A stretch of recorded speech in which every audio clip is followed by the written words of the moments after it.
down that gets called back. And the next play, we have pick six. And it's plays like that in those rivalry games that can really, turn it completely around. Last week was no exception. What are you thinking here tonight, Coach? I mean, what are you looking for if you're Hartshorne in week 3? It's the last non-district game before these things start counting. So what are you looking for here tonight? Well, I'm looking for them to clean up any penalties that they may have had some issues with, but which I haven't seen a whole lot of penalties. Some holdings every now and then, but for the most part, we hold our water whenever we go on the hard count, and we seem to draw the other team off sides several times. We have had a couple of penalties where we have jumped off sides, and maybe we can get to where we're watching the ball a little bit more instead of going on the sound and clean up those penalties and secure the football. Well, in that fourth quarter against Henrietta, there were some holds down the field, second level, third level blocking that took us out of some third downs that we converted on. Coach, I think that's early in the season, and I think some of that too is officials kind of want to set the tone early and maybe throw a flag on one that's a little close in week 1 or week 2, where they may not throw that flag in week 4 or 5. That being said, I think the kids did a better job last week. Didn't have those big penalties that took away first downs or touchdowns. Yeah, they seemed to clean it up a little better last week, and it kind of showed on the scoreboard in our drives that we had. We didn't seem to have much of a problem moving the football last week. What I am going to watch tonight is I know our center is first year for him to ever play center, and you got wet grass out there. You might have a wet football. Let's see how he handles that. Well, this will be the first time that they've played with any moisture on the ground or on the ball. So, like you said, Coach, this could be the first game of the season where we have that condition, but it won't be the last necessarily. No. So, learning how to handle the football with wet conditions, making sure you keep it wrapped up. Fighting for those extra yards sometimes may not be the best idea, especially if you're being held up for somebody to come in there and strip the ball away from you. So there's a lot to learn here tonight for this minor ball club, but there's some conditions that we haven't played in yet, and it's just that time of year. And it's a good time to have these conditions. And this game really, it's something on your record, but it's not going to have any playoff implications. It's not a district game, so if you have any issues and you're going to get them worked out, you want to get them worked out tonight because this is the last one. Well, if you're just joining us, first of all, shame on you because you are missing some high-quality analysis to this point. But if you are just joining us, we have a delayed kickoff because there was some showers in the area earlier that had lightning with them. The showers themselves weren't too significant. We couldn't have played, but the lightning was keeping the guys off the field from being able to warm up and get ready. So we've moved the kickoff back to 7:15. There shouldn't be any showers or lightning in the area by the time we kick this thing off. No, it's like I said, if you're just joining this, you can look at the radar, and I'd looked at it also, unless something has popped up, in which I do kind of look like I might see a shower off to the west, but I think I think it's going to miss us, but it is getting a little darker over there. For the most part, I believe the lightning has gone off to the east and south of us, and I think we're ready to get this thing going. Coach, our listeners are spoiled having such high-quality analysis and weathermen. Yes. To be able to prepare them for a football game. It's endless of what we can do. It really is. It really is. Well, we're going to take a quick time out. You're listening to Hartshorne Minor Football on Q Country Legends 105.9 and the new 92.3. Insurance is hard or as simple as your agent allows for it to be. Insurance companies have different markets and specialties, and you either fit their market or you don't. My name is Josh Hass with Josh Hass Insurance. I could fill you full of statistics about why you need insurance or the benefits of the companies I represent, but I'm not going to. I'm going to simply tell you that everything you need to know about insurance depends almost entirely on whether or not you can trust your agent. My name is Josh Hass with Josh Hass Insurance. Find me on Facebook or call me for a quote. Lindley's Grocery in Hartshorne has been family-owned and operated since 1979. Lindley's Grocery has fresh produce, hand-cut meats, and always friendly service. They even have smoked meats ready to go to make dinner easy for you tonight. Lindley's Grocery has a grocery app available, and they have call-in curbside service at 918-297-3543. Lindley's Grocery is a proud supporter of the Hartshorne Miners. Hartshorne Feed and Seed is your one-stop for lawn, garden, and farm needs. All kinds of show animal feed. Hartshorne Feed and Seed is your Big V feed dealer, as well as your local dealer for Purina, Martindale, and Show Rite. Come by and let Big Ben or Little Johnny refill your propane bottles or fill your tank with off-road farm diesel. Just about everything you need at 625 Pennsylvania Avenue in Hartshorne. Hartshorne Feed and Seed proudly supports Hartshorne Miners Athletics. Go Blue! A shield against the elements.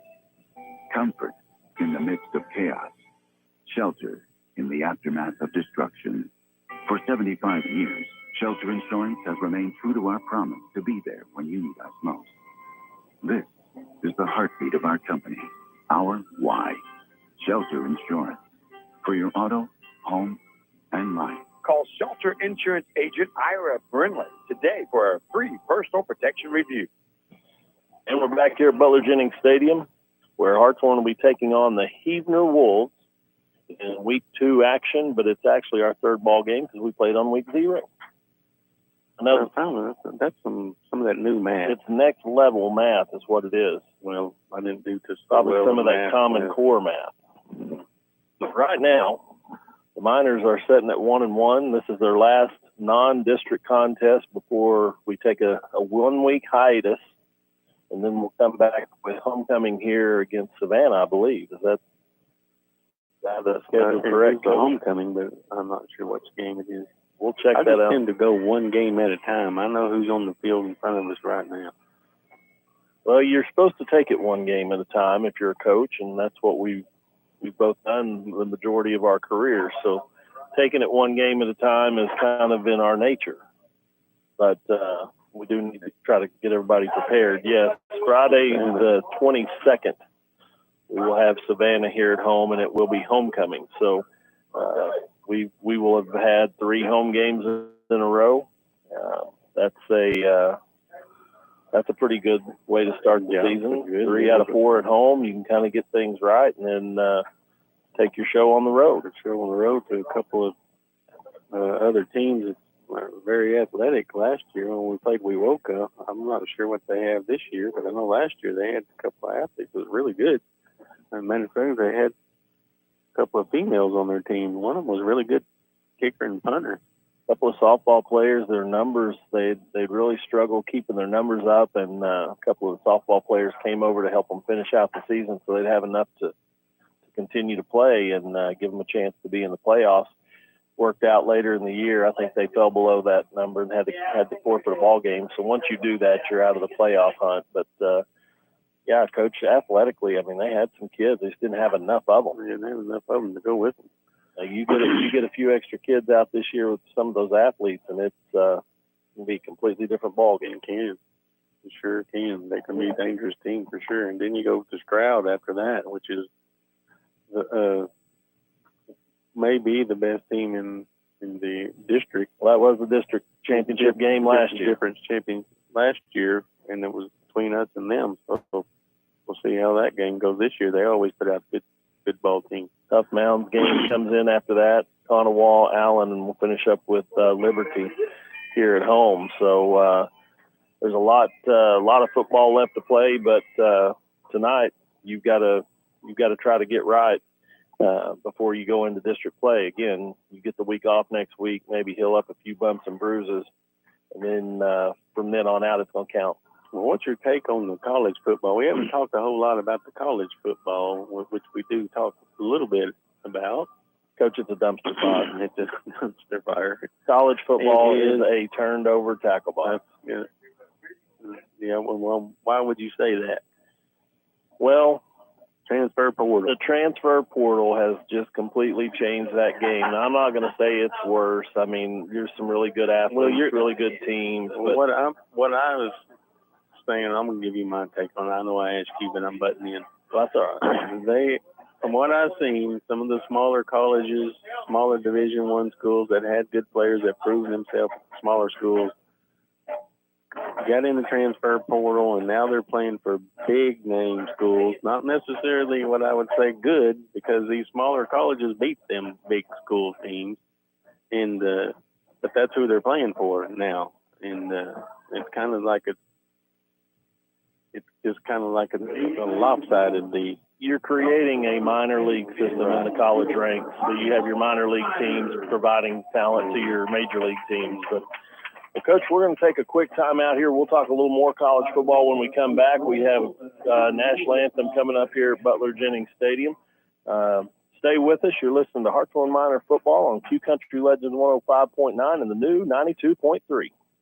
Minor football is back, and Hartshorne First Assembly proudly supports the Minor Nation. Jesus said in John 15:16, "You didn't choose me, I chose you." That tells us when we know whose we are, we know who we are. If you would like to discover more about who you are, Pastors Scott and Jamie Horseman invite you to join them at Hartshorne First Assembly every Sunday at 11 and 6, Wednesdays for Edge Youth, Journey Kids, and HFS Connect groups at 7. Come be a part of the HFA family.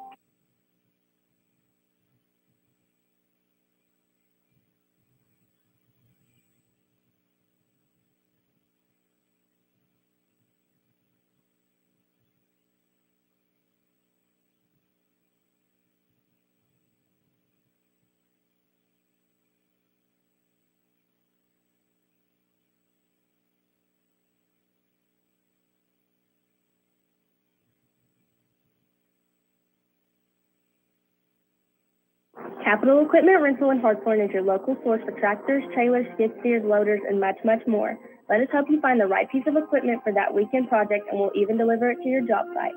At Capital Equipment Rental, we take pride in our customer service and providing the tools you need to make those do-it-yourself projects end up with professional results. Give Angie a call at 918-448-1600 to book your equipment rentals, or you can browse through our inventory at 810 Pennsylvania Avenue. Let's go Miners! Cornerstone Baptist Church is a proud supporter of Hartshorne Public School and minor football. Paul tells us in 2 Timothy 4:7, "I have fought the good fight, I have finished the race, I have kept the faith." Our athletic competitions, just like life itself, will present us with many obstacles each day. Let Pastor Clint Pope and the members of Cornerstone Baptist Church help you fight the good fight. Come see us on Old US 270 Highway, east of Hartshorne. God bless you, and good luck to our Hartshorne Miners. Little Minor Learning Center is located at 930 Pennsylvania Avenue in Hartshorne. We provide a loving, caring environment for children ages 6 weeks to 12 years. Cassie and Crystal are committed to making sure your little minor is ready to become a full-fledged Hartshorne Minor and chase those championships. We accept DHS and Choctaw assistance, or we can discuss our private pay plan with you at 918-297-7606. Come down and check us out to see what the Little Minor difference is all about. Good luck to our former Little Miners, and go Blue! First National Bank and Trust Company of McAllister is here to help with all your banking needs. Call Jody Hatch, your hometown banker, at 918-297-2511. You can also access our website at fnbmcallister.com, where you can view account balances, transfer funds, make payments, and apply for loans. Whatever your financial needs, Jody Hatch and First National Bank of McAllister can help. Go Miners! First National Bank and Trust Company of McAllister, member FDIC, and equal housing lender. At Sam Wampler's Freedom Ford, we blend our award-winning vehicles with an award-winning experience. We are proud to provide everyone who comes to our dealership an amazing experience, whether it's buying a new vehicle or getting your current car or truck serviced. Come see why southeastern Oklahoma is Sam Wampler's Freedom Ford country. Visit us today at 720 South George Nye Expressway, or call us at 918-423-2800. Remember to join us in supporting our first responders and teachers. Fat Daddy's Barbecue and Steakhouse in Hartshorne has your game day covered. Whether you feel like taking on the 8 inches of beefy perfection of the Fat Daddy burger, or you want to tackle the 2 pounds of awesomeness in Grandma's French fries, we can make sure your gut's full for kickoff. You can't make it to the game? Come hang out with us and watch it on the big screen while you soak up the coldest, tallest draft in town. Fat Daddy's is your minor football headquarters. Call your order in at 918-297-4037 or come on down to 1018 Penn Avenue. Go Blue! And we're back at Butler Jennings Stadium as our captains are coming to midfield for the coin toss. Coach, if you'll take the Heebner guys here, we got number 75, Cochise Courtier. Number 12, Devery Ritter. Number 8, P.J. Ridley. And I didn't get the other number there, Coach. For Hartshorne, you've got number 8, Kelby Thomason, number 11, Jackson Moody, and number 54, Trace Morgan. We'll get the other young man's name from Huebner here in just a second. It's always nice when your quarterback's big enough to hide the lineman's number on the other side. Exactly. Makes you feel good about your chances. I think it's 14, but I'm not 100%. For your Miners, number 8, Kelby Thomason. And right now, the official is communicating with the captain. And Sam Wampler's freedom. Sam Wampler's trying to cut him. Sam is, he's ready for the 24 is that number. 24 is Camden Broyles. All right. I hope he's going to be into the Broyles that used to play at OU. We might be in trouble. That kid was fast. All right, both sets of captains are making their way back to the respective teams, and we will have a couple of run-throughs here in just a second, and we will have a football game. So we'll take a quick time out. You're listening to Hartshorne Miner Football on Q Country Legends 105.9 and the new 92.3. Raw Trucking Construction is the only call you'll need to make when you've got a project that has to be done now and done right. From dozer work and demolition to brush hogging and new construction, Randy and Angie Wilcox will make sure you are taken care of. Raw Trucking is located at 1514 Cali and Law Avenue in Hartshorne, or call 918-424-3472 to schedule a quote. If it's topsoil and gravel you need, we got that too. At Raw Trucking and Construction, just give us a call. We do it all. Proud supporters of HHS and the Miner Nation. At D-Gym in Hartshorne, you can melt away some of those extra football tailgating pounds before the holidays. Memberships are available, or you can pay as you go. But let's get you back in game day form. Call us at 918-297-3700, or just stop by and take a look at our selection of ellipticals, treadmills, free weights, and universal machines to pump you up. We're located at 1009 Pennsylvania Avenue. Let's go, Miner Nation.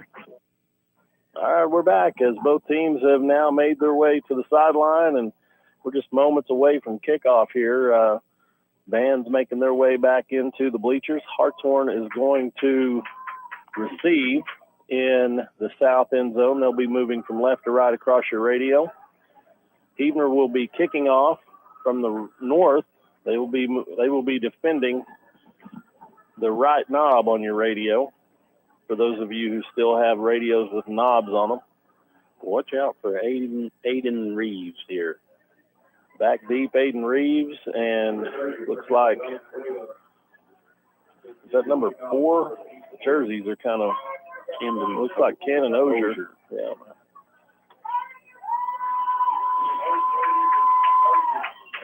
Kicking for Huebner, number 30, Fernando Villanueva. And he is waiting for the all-clear signal, and we should be ready for some football. Signal has been given. Puts his toe in. It's going to be a short kick taken by number 5, Carter Johnson. Carter Johnson on the return for Hartshorne. And the Miners are going to set up shop at their own 45, first down and 10, Hartshorne. Good field position to start the game. That was an extremely short kickoff. I'm not sure what, I mean, it looked like that was a planned deal there, but, typically they usually have good kicking game. Kelby is in the backfield with Jackson. Cannon goes in motion, handoff to Kelby.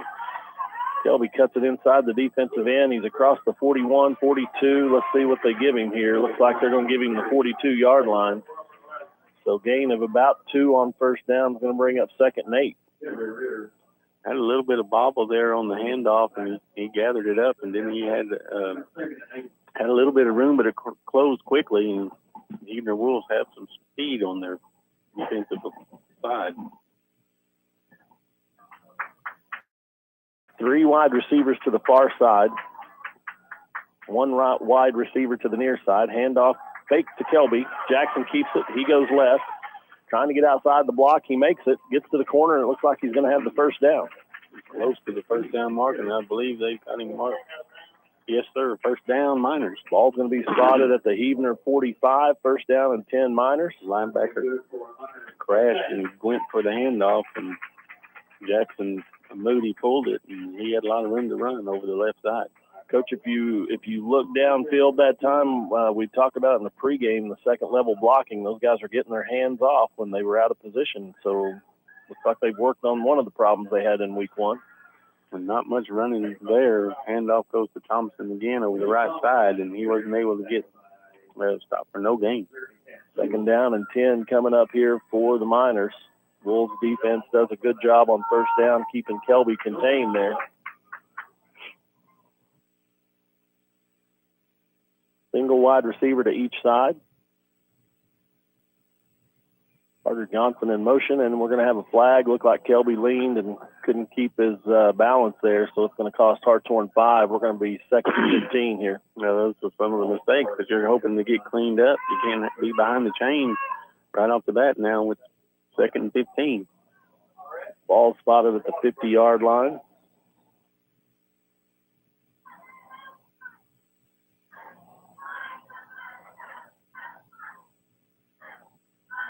And these are the things that we talked about a little bit earlier as you start getting behind the chains, and it's a different set of play calls for second and 15 than it is second and 10. Kelby comes in motion to the near side. Jackson drops back. Going to be a tunnel screen. Nice move there. Good block. It's blocked. And we're going to be across the 40 down to the 39.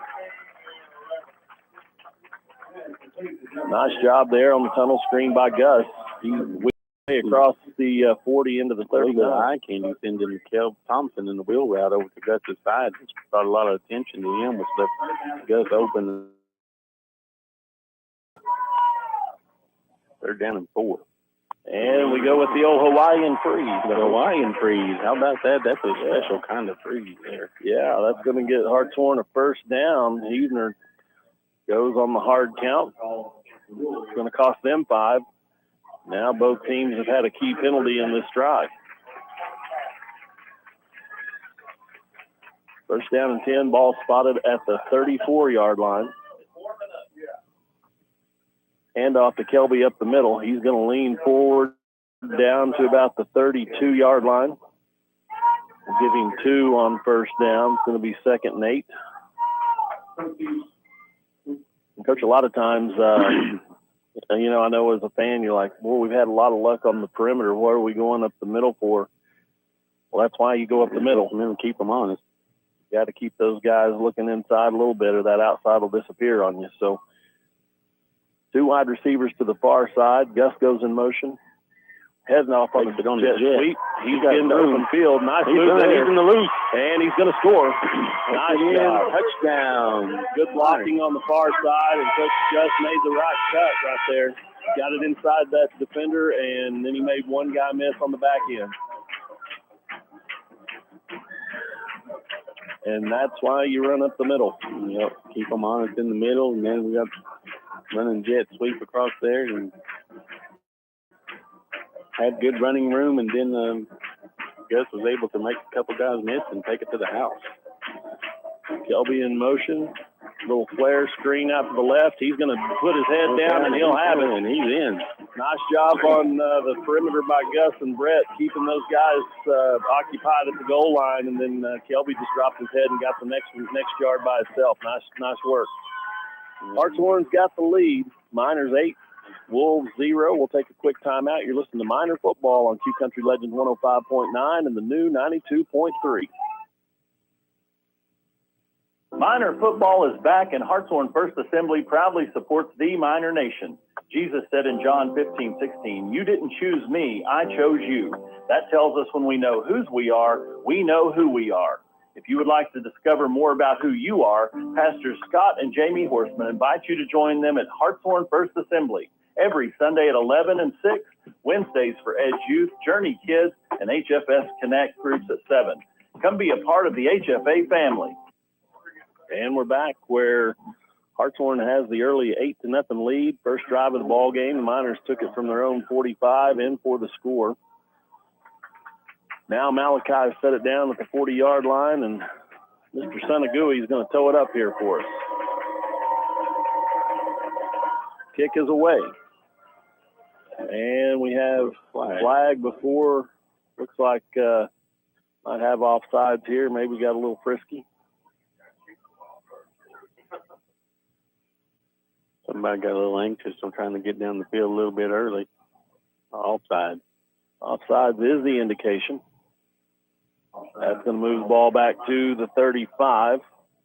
So Malachi may have to lean into it a little bit more here to get the same result, but something different than I've seen from the officiating crew. The white hat was not the one that made the signal. Yeah, I think he's way back there out of the picture. Going to be deep onside this time. Bounces at the 31. Taken there by number 5. Jackson Armstrong is going to return it across the 40 up to about the 42-yard line. I believe it was Carter Johnson on the stop. Looks like old Carter Johnson, Aiden Reeves just decided that's where it's going to end, right there, 41-yard line. So first down and 10 for the Wolves.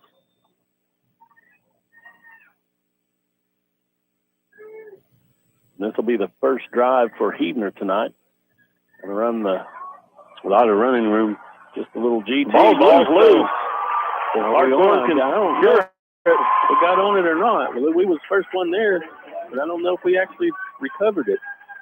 They're still working on it underneath there, Coach. I'm telling you, we had a really good shot at it, but we kind of got caught up in our legs, and I don't know if we were the ones that pulled it in. Yes, we were. The Miners recovered. And the Miners have it. Coach, that was a big gain on first down. He had tremendous running room out there, and it was fortunate for the Miners that when he did get hit, he just fumbled the ball. I mean, it wasn't a vicious hit or anything. He just got his hand on it and knocked it loose. Well, I apologize for not getting the Miners number who knocked the ball loose, but, Coach, it was good contact. It just wasn't spectacular contact. So maybe that wet ground had a little bit to do with that. Maybe our first instance of the wet ball. 4 wide receivers set here by Hartshorne. Ball spotted at the 44. Jackson drops back. He's looking to the near side. Ball's away. Got him wide open. Cannon Osier is going to take it to the house. No. Yes, he's in. And there should be a foul for Force Collar. Touchdown. Yes, it is. Miners. Coach, it looked for a second like he was going to be able to get to him, but he grabbed him by the neck.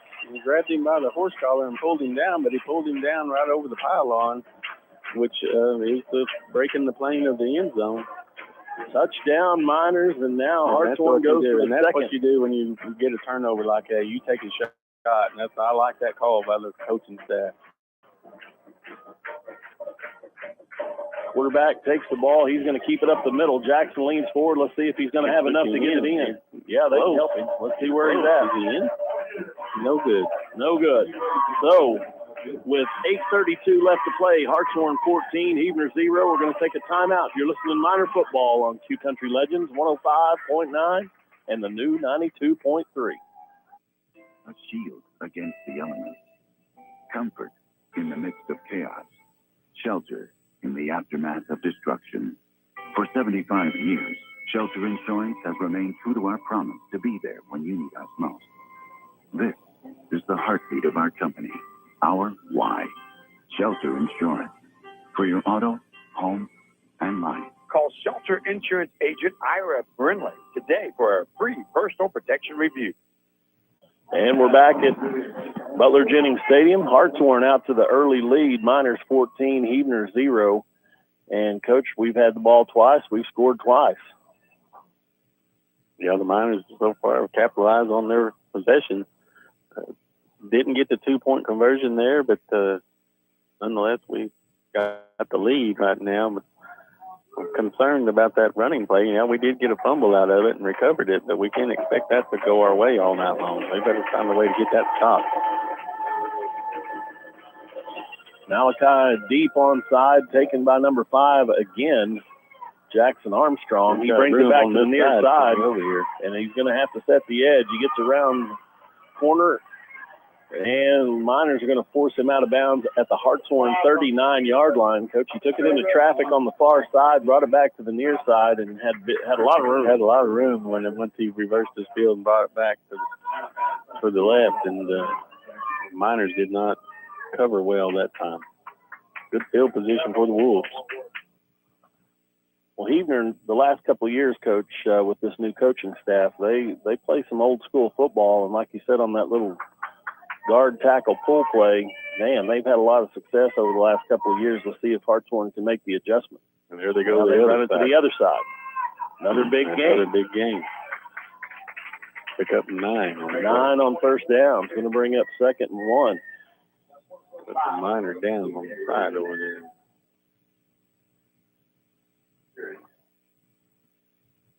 Try to get a number here and see who the young man that is down for Hartshorne is.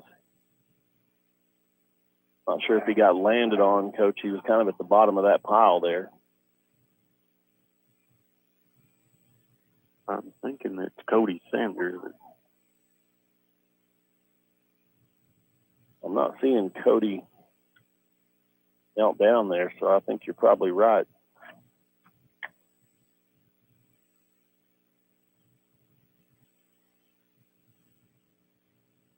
Cody was with the running back as he was going to the ground, but it looked like Cody might have ended up on the bottom of that deal. I mean, there was a couple other players that come in with him. He might have got being up under him a little awkward. Sometimes that's just a scare. It doesn't feel good, but sometimes it just scares you. Now we got a couple of guys, Miners from the sideline, going to go help him off here. Let's see. Maybe it's more serious than we think.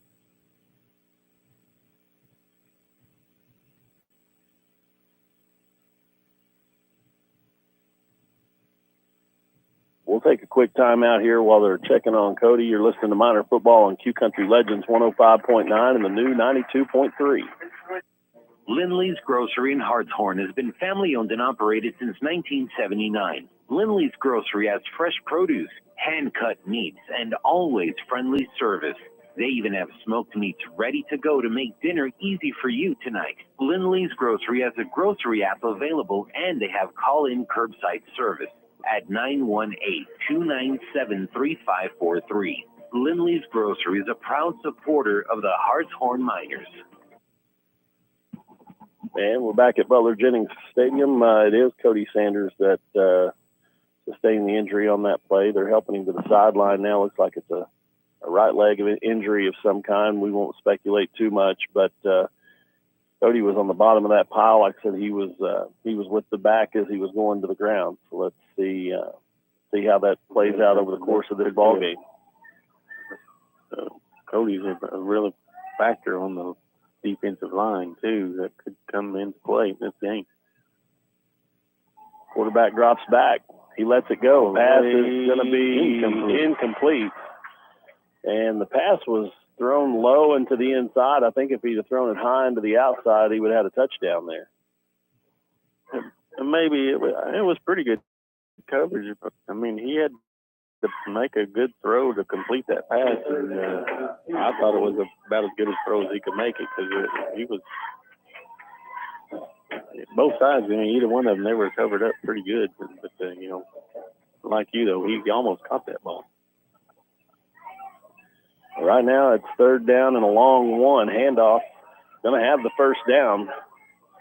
And going to be pulled 2 guys again. Guard tackle pull again. Ball's at the 22-yard line, so it's going to be 1st and 10 from the Miner 22.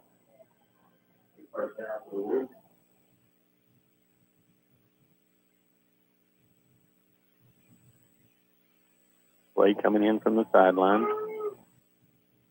3 receivers to the far side, 1 receiver to this side. Handoff up the middle. Nice job there. Number 24, Aston Rowell.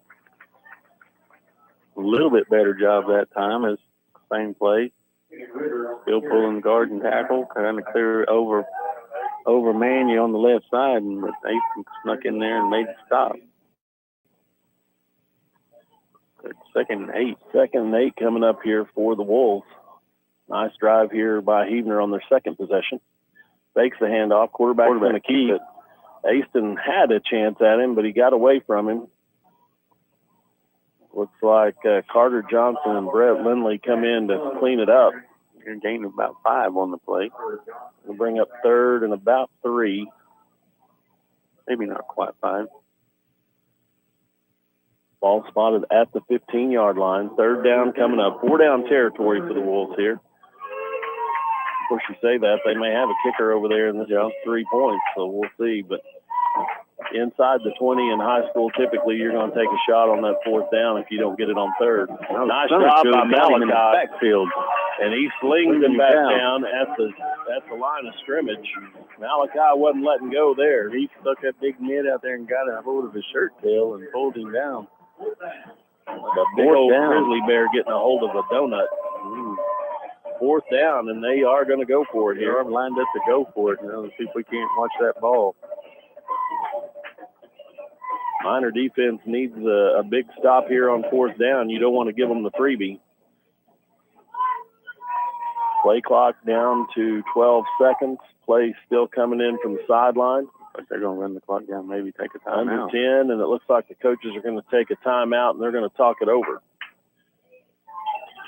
There is the timeout. We'll take it with them. You're listening to Miner Football on Q Country Legends 105.9 and the new 92.3. Insurance is as hard or as simple as your agent allows for it to be.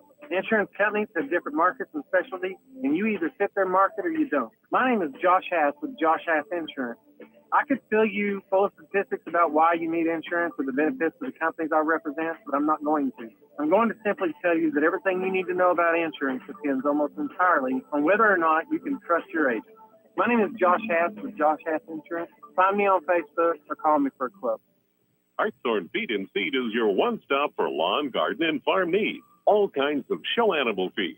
Hartshorne Feed and Seed is your Big V feed dealer, as well as your local dealer for Purina, Martindale, and Showrite. Come by and let Big Ben or Little Johnny refill your propane bottles or fill your tank with off-road farm diesel. Just about everything you need at 625 Pennsylvania Avenue in Hartshorne. Hartshorne Feed and Seed proudly supports Hartshorne Miners Athletics. Go Blue!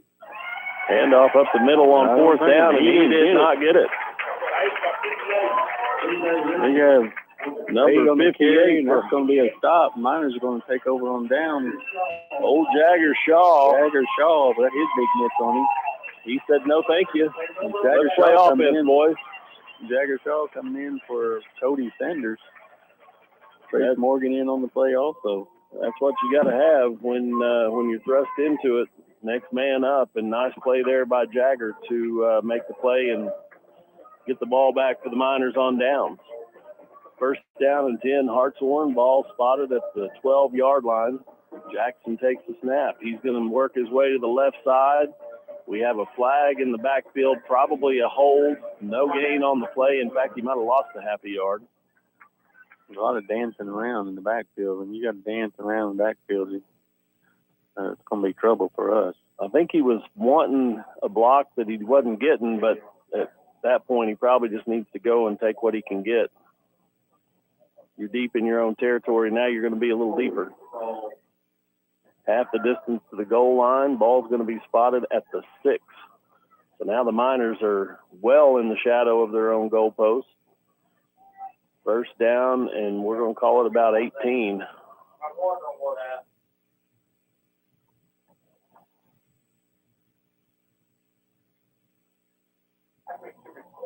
Jackson drops back. He's going to pass. Ball is away. Caught by Carter Johnson. Carter's going to make a move at the 15 to the 16. So it's going to be 2nd, and we'll call it about 8. Good job by Moody. That time he was flushed from the pocket and had to go to like his 3rd receiver and found Carter Johnson over the middle. Kept the play alive there and delivered a nice ball. Jackson hands the ball to Aiden Reeves in the middle of the field. He's going to be stacked up at about the 17, maybe a gain of 1. Now you got 3rd down and 7 coming up.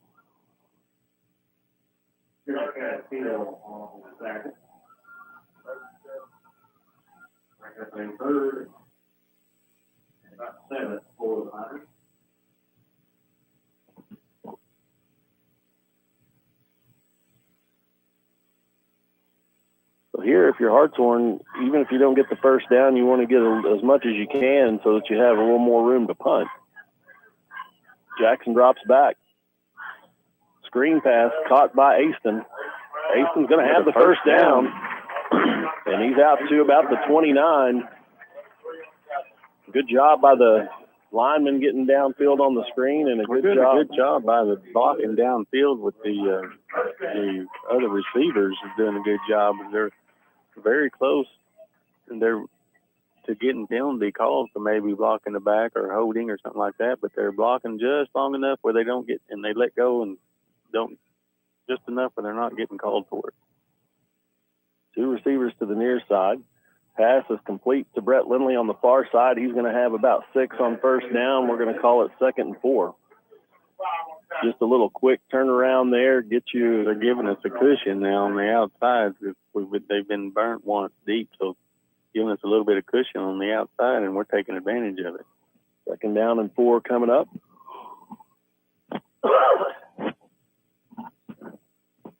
Kind of the game within the game there. I mean, if they're going to give you the deep ball, you try to take the deep ball. If they're going to give you the 6-yard out, you take the 6-yard out. Same formation, 2 receivers to the near side. Jackson drops back. He's going to roll to the near side. He's looking for a block. Aston gives him one, but we're going to have a couple of flags, and I think they're going to get Gus for a block in the back here. Gus tried to get his head across, but it was right in front of the official, and I don't think he made it. Now they're going to call holding, so maybe it wasn't on Gus.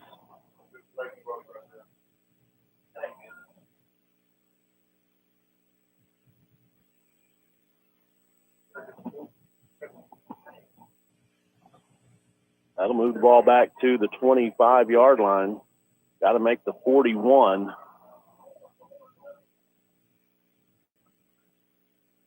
Second down. Hand off to Kelby. Kelby changes direction, gets behind a blocker there, still on his feet. He's across the 30 to the 31. So we're looking at about 3rd and 10. A third, a little less than 10, maybe 9. 3rd and 9. We'll call it 9 here.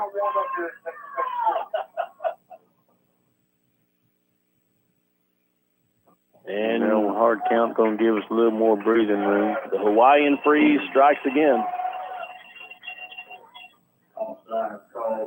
So that's going to shorten it up.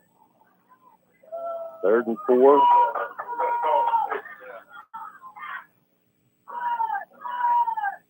Much more manageable. 3 receivers to the far side. Gus is the lone receiver to the near side. Jackson hands it to Kelby. Kelby bounces off a tackler. He's going to be brought down at about the 37. And leave a long 3 here. Let's see what the Miners are going to try to do here. I don't know if they'll try to line it up and do that. Hard count again. We're going to go for it. Look for them to go with the hard count and then take a timeout. You don't get to take them into halftime with you, but we're still in the first quarter, so had him offside. He was offside right there. Oh, is that not called? Oh, my goodness. Jumped over the football to get to the other side of the nose guard, the center, and nose guard is not called for the offside. So now we have the timeout by the Miner offense. They'll talk it over. We'll take it with them. You're listening to Miner football on Q Country Legends 105.9 and the new 92.3. Capital Equipment Rental in Hartshorne is your local source for tractors, trailers, skid steers, loaders, and much, much more. Let us help you find the right piece of equipment for that weekend project, and we'll even deliver it to your job site. At Capital Equipment Rental, we take pride in our customer service and providing the tools you need to make those do-it-yourself projects end up with professional results. Give Angie a call at 918-448-1600 to book your equipment rentals, or you can browse through our inventory at 810 Pennsylvania Avenue. Let's go Miners! Fat Daddy's Barbecue and Steakhouse in Hartshorne has your game day covered. Whether you feel like taking on the 8 inches of beefy perfection of the Fat Daddy Burger, or you want to tackle the 2 pounds of awesomeness in Grandma's French fries, we can make sure your gut's full for kickoff. You can't make it to the game? Come hang out with us and watch it on the big screen while you soak up the coldest, tallest draft in town. Fat Daddy's is your Miner football headquarters. Call your order in at 918-297-4037 or come on down to 1018 Penn Avenue. Go Blue! And we're back here at Butler-Jennings Stadium. We have 4th down coming up for Hartshorne. Miners took a timeout to talk it over. And it's about 4th and 3 from the Miner 37. Looks like the punt team is on. Jackson's back in punt formation. There's no one back for the Wolves.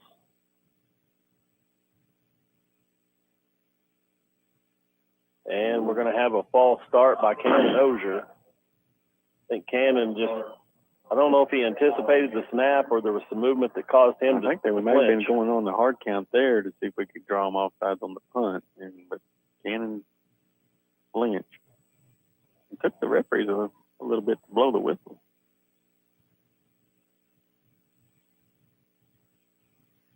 Jackson puts it out in the air. Punt's taken at the 36. Miners have him surrounded if we can get him on the ground. He cuts through 2 defenders there. And pretty now good coverage that time. Miners had him surrounded and held him at bay while the help got there.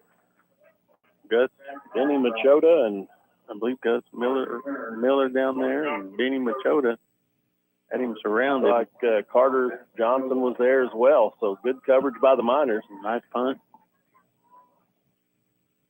Ball spotted at the Heavener 40. Got a minute 8 to go in the first quarter.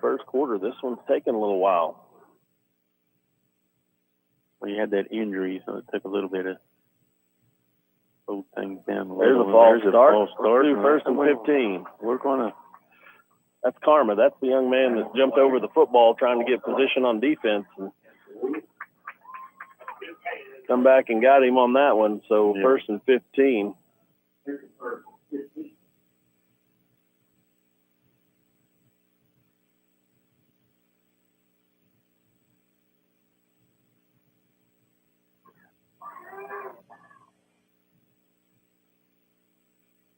Motion across the formation, handoff. Quarterback keeps big hole. And we're not going to the house. No one's going to catch the quarterback on the fake handoff, and he's going to be in for the score. No flags. No flags on the play. And, Coach, that was just similar to what we did on our jet sweep a while ago when you'd drawn them in with the run up the middle, and then you hand it to Gus running around the edge. But that time the quarterback kept it, and there was nobody home. There was nobody there, and he didn't even have to make anybody miss. He just ran to the house. So now on to try the extra point. Number 30 for Heavener, Fernando Villanueva. There was a false flinch in the block. And the extra point is blocked. So the score remains Hartshorne 14, Heavener 6. We'll take a quick timeout. You're listening to Miner Football on Q Country Legends 105.9 and the new 92.3. Raw Trucking Construction is the only call you'll need to make when you've got a project that has to be done now and done right. From dozer work and demolition to brush hogging and new construction, Randy and Angie Wilcox will make sure you are taken care of. Raw Trucking is located at 1514 Cali and Law Avenue in Hartshorne, or call 918-424-3472 to schedule a quote. If it's topsoil and gravel you need, we've got that too. At Raw Trucking and Construction, just give us a call. We do it all. Proud supporters of HHS and the Miner Nation. And we're back here at Butler-Jennings Stadium where Heavener has scored the touchdown but not the extra point. So the Miners still lead 14-6. We are 57 seconds away from the end of the first quarter. And the Wolves are coming back out on the field for the kickoff. Back deep for Hartshorne, number 4, Cannon Osier, and number 22, Aiden Reeves.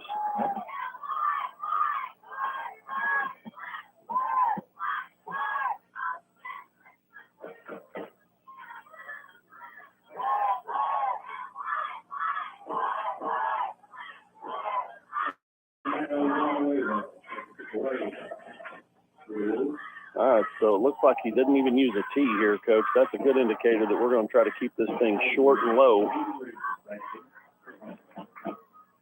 But he kicks it long and down the middle of the field. So Cannon takes it outside the 25, across the 30, still on his feet. Now he's down.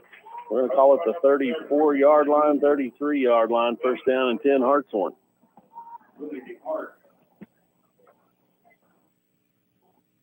Yeah, I was going to say, Heaver usually has a pretty good kicker on their team. Well, usually if you use the tee, you get a little extra height and a little extra distance. I don't know what kind of tee you had. I thought I saw some kind of little green plastic thing laying there. It ain't your normal mouthpiece, 3-inch tee you put down there. A mouthpiece down there and laid the ball on it. First down and 10, Hartshorne. Jackson takes the snap. He's under pressure, and he's going to go down. He was looking to throw to his left. It never materialized, and the rush got there way before he could get his feet set and let it go. We got some new linemen in on the team right now due to injury, so some of those guys may have to get it figured out. Moves the ball back to the 29-yard line. Loss of 4 on first down is going to bring up 2nd and 14. 3 receivers to the far side. You got Brett, Carter, and Cannon. To the near side, you got Gus. And we have a flag for the old Hawaiian freeze again.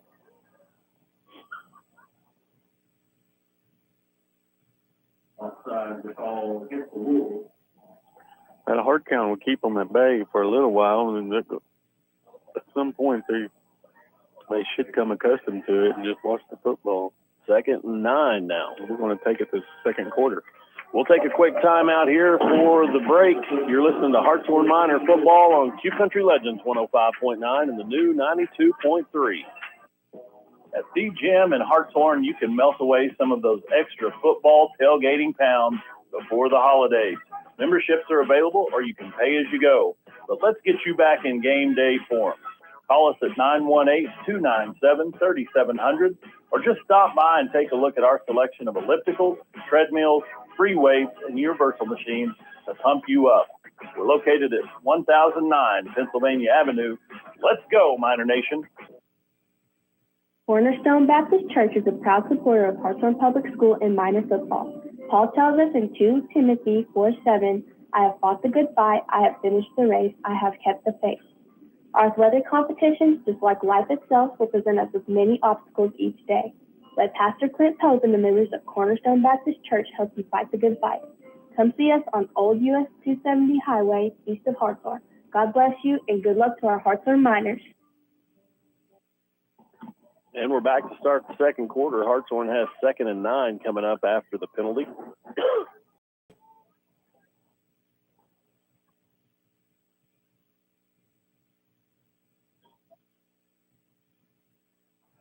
Minor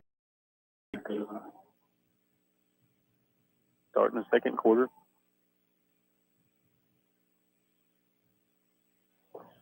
Handoff goes to Gus Miller. He comes to the near side. He's going to be across the 35, across the 40, up to about the 43. First down, I believe.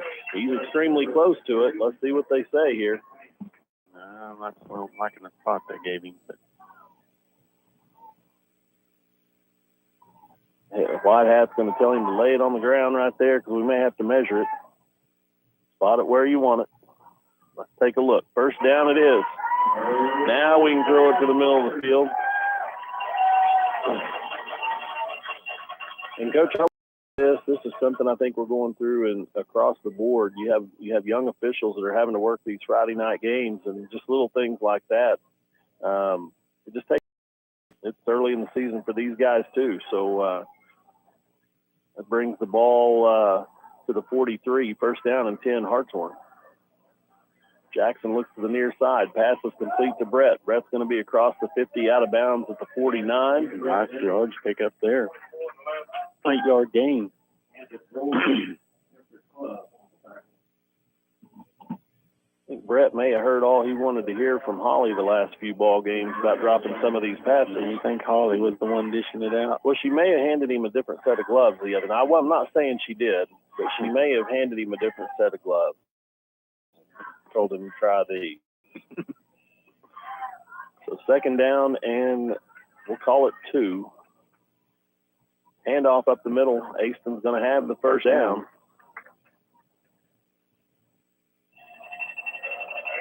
And the Miner offense moves the football across midfield to the 47. First down and 10. There's some more clouds building up back to the west. Maybe we get a little bit more rain out of this deal. As long as there's no more lightning. Yeah, that needs to stay away so we can get this ball game in.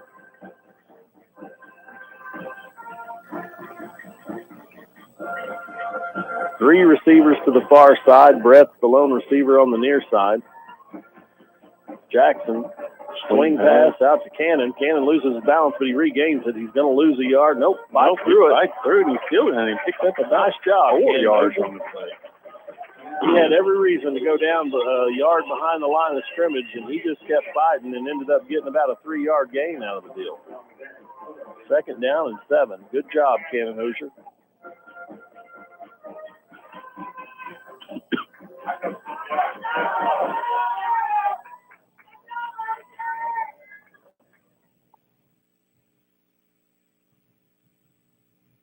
Miners come back to the line, second down and 7.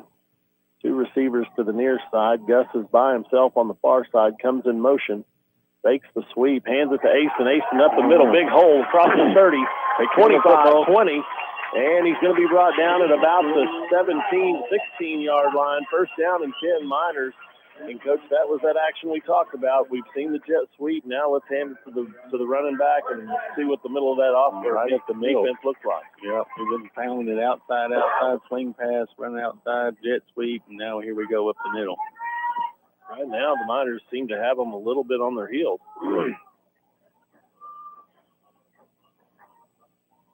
Kelby back in at running back next to Jackson.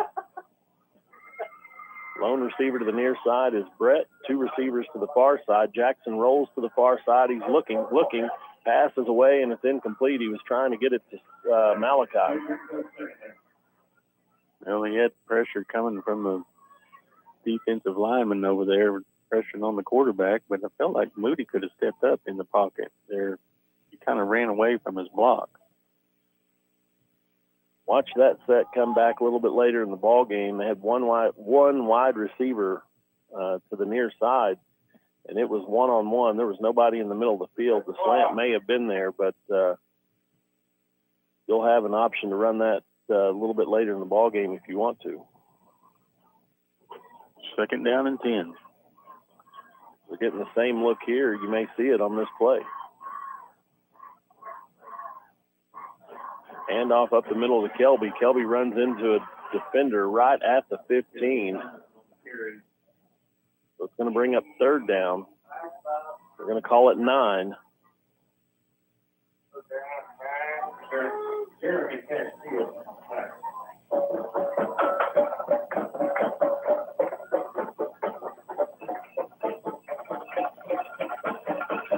Coach, your free safety is going to the 2 wide receiver side. Right now he sends it back up because we got 4 wide receivers in the ball game. Passes away. Brett catches it at the 10. He's going to take it inside. Probably should have taken what he could get. Take it on up the field. Probably should take it on in, get what he could get there, but I believe he probably could have picked up the first down if he just takes what he can get. And he tried to do a little dance to make the guy miss, and he ended up not gaining any more yards after the catch.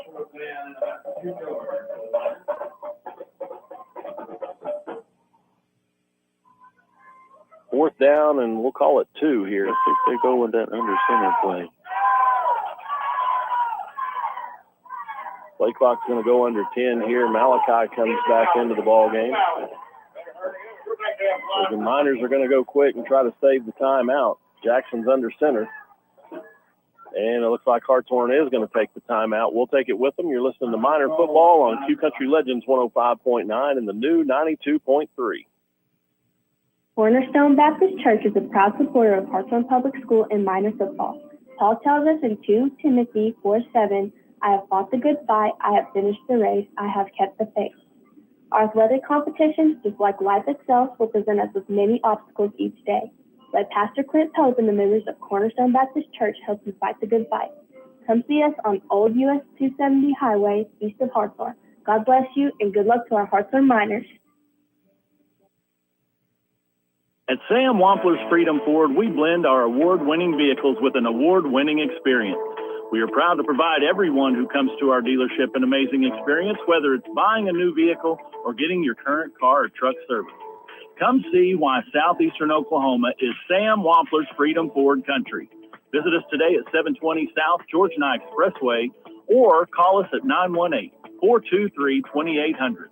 Remember to join us in supporting our first responders and teachers. And we're back where Hartshorne has 4th down and 2. I mean, there was a hard count. They flinched, but Jackson's going to take the snap. He's got a little momentum. Let's see if he's going to have enough for the first down. The spot. He got up under center, and he had some help there. Leaned forward at the last minute, and let's see what they say. Going to bring out the chains.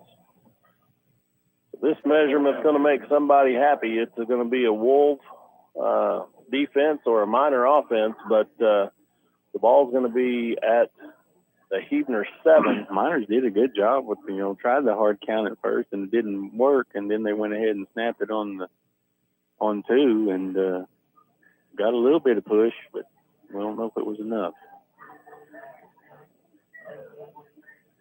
And it looks like it's going to be Huebner football. But it's a good gamble to take. You're not going to kick the field goal there. We don't kick field goals right now. I don't think that we have anybody that we're using at the kicker spot that's consistent just yet. So they're going for it on extra points and 4th downs. But right there, it's not a bad gamble because now Huebner's got the ball at their own 7-yard line. A mistake, and you could be right back in business here if you're a Miner. Well, the Miners can't let the big play happen like they've been, like a couple of plays that we saw that went for long.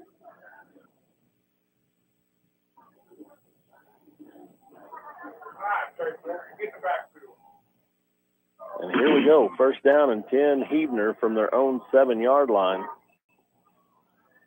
Miner defense having a little bit of trouble getting lined up. Quarterback's going to keep it up the middle. He's in trouble. Malachi's got him. Hold of him, but he squirted forward for about a yard gain. Oh, they're going to give him outside the 10. That's crazy. I guess they gave him the bounce. I thought he was down when his knee hit, but I guess maybe he wasn't. 2nd down, and we'll call it 7. Gain of 3 on 1st down.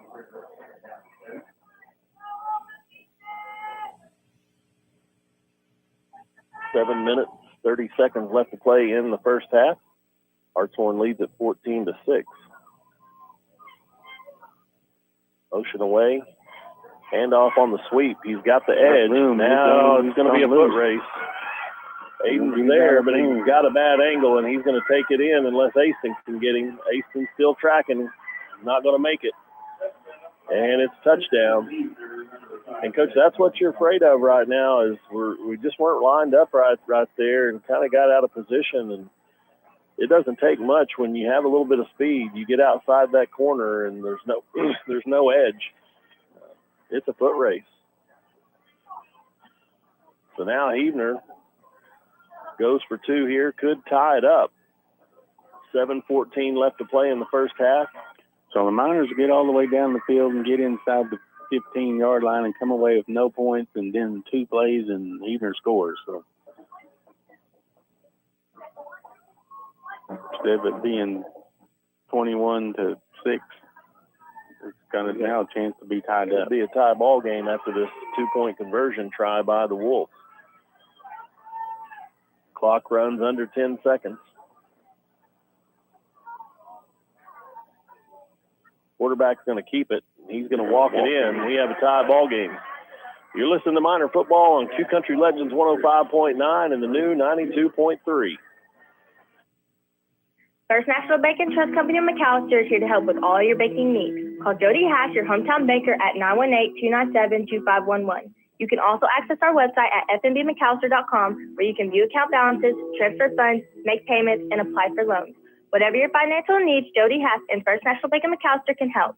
Go Miners! First National Bank and Trust Company of McAllister, member FDIC, and equal housing lender. Little Miner Learning Center is located at 930 Pennsylvania Avenue in Hartshorne. We provide a loving, caring environment for children ages 6 weeks to 12 years. Cassie and Crystal are committed to making sure your little miner is ready to become a full-fledged Hartshorne miner and chase those championships. We accept DHS and Choctaw assistance, or we can discuss our private pay plans with you at 918-297-7606. Come down and check us out to see what the Little Miner difference is all about. Good luck to our former Little Miners, and go Blue! And we're back at Butler Jennings Stadium, where we have a tie football game. The Wolves are going to kick off here to Hartshorne. Hartshorne's moving right to left across your radio.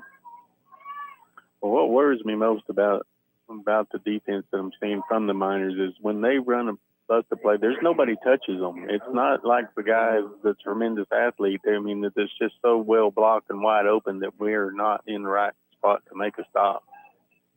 We had a couple of guys that were switching positions there, and it just makes you wonder, if we're out of position there, are we out of position somewhere else? Cannon Ozier. Cannon with a big return here across the 50, 40, 35. And he's going to be brought down at the 33-yard line. First down and 10, Hartshorne. Ozier has been putting in some work. Evener territory. Nice game so far by Kent.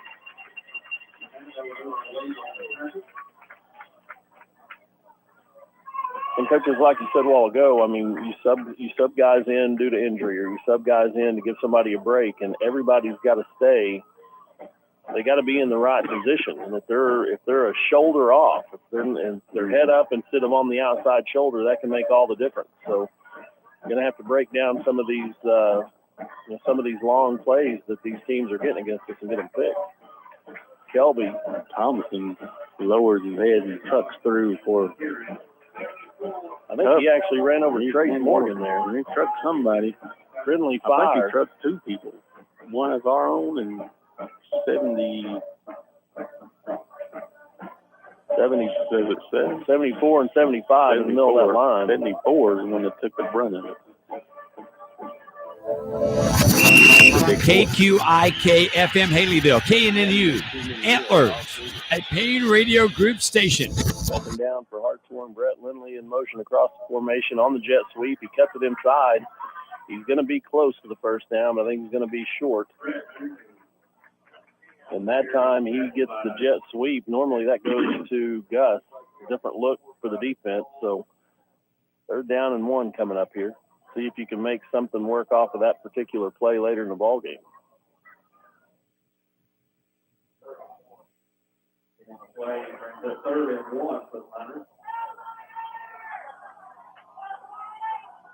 Brett's the lone receiver to the near side. Gus by himself on the far side. Hand off to Kelby up the middle. Puts his head down, and he's going to have the first down. Kelby's yards that he's getting up the middle are tough yards, but he's hitting the hole a little bit harder than he was, in my opinion, prior to the other series that we've had. Running hard in this series, I'll agree with you. He's trying to pick and choose his way in the other series that we've had with the ball, but this time he's taking it and he's getting uphill or downhill. 4 wide receiver set here for Hartshorne. Jackson drops back, looking to the far side, passes away. It's incomplete. Intended for Gus over there on the far side. Yeah, I hate to say it also, but I saw some bright, shiny stuff and off to the west. I don't know if it's close enough to do anything here to delay the game or not. Maybe we can get to halftime, and whatever it's going to do, we'll get on through here and be done. 2nd down and 10 coming up for Hartshorne. Same set here, 4 wide receivers. Kelby's the lone back. Jackson drops back, looking to the near side. Screen away. Screen. Kelby's got it. That move. Drops his head. Nice run there. Finishes it off strong. Good job by Kelby Thomason. And Kelby Thomason is saying, here I come, and if you're going to try to tackle me in this series alone, if you're going to try to tackle me, you're going to pay. And this is the Kelby Thomason you need putting his head down and getting the extra 2 or 3 yards after contact, it's going to wear on him throughout the course of this ball game. He may have strained a little bit of his own arm on that one. Maybe he can work it out. First down and goal. Field and Rouse in the game. Ball spotted at the 5-yard line. Gus in motion on the jet sweep. Oh, run into that defensive end right there, Coach, and he never could really get his momentum. Not a good idea for our little guys to try to take it upfield amongst them linemen, because they got some good sized linemen there, and they're pretty athletic. I think he needs to go one more slot to the left. We've done our damage of getting to the outside.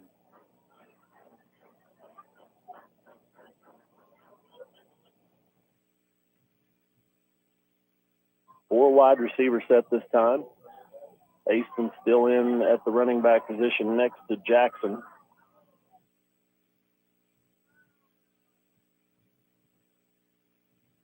Jackson drops back, looks to the near side, passes away, and was intended for Brett, but it was knocked away. They're wanting their pass interference call. It looked like he was draped on his back, but they not going to get it. The man didn't call it. Brett used the old block out like basketball, just kind of got his position on the guy, and we work with bounce passes on that though. Yeah, this game is that's not going to work. You'd have to catch it in the air out here and make it count. Two wide receivers to the near side. Gus by himself now comes across the formation. Hand off to Gus again. He cuts it up inside. He's going to lean forward. He's going to be inside the 5, but he's not going to be in for the score. And that's going to bring up 4th and goal. Again, Miners get all the way down the field. Now we're here at 4th down again. Because it shortens. It shortens the field. That's not a very good spot. Too. I mean, he got all the way to about like the 2. It's probably just inside the 5. 4th down and goal from the 4. Hartshorne has not shown a field goal attempt yet this season, so you figure they're going to go for it here on 4th down. Plenty of time on the play clock. 3:12 left to play in the first half. And the Miners come to the line with 4th and goal. Jackson drops back, passes away, and it's going to be incomplete. I think he had Brett and maybe, but he threw it behind him and low, and the Wolves will take over first down and 10. Now, that's not a bad way to look at it, that you're going to give them the ball deep in their own territory, because they had it on the 7 last time and had a 93-yard run. Yeah. You're going to have to keep them in front of you here.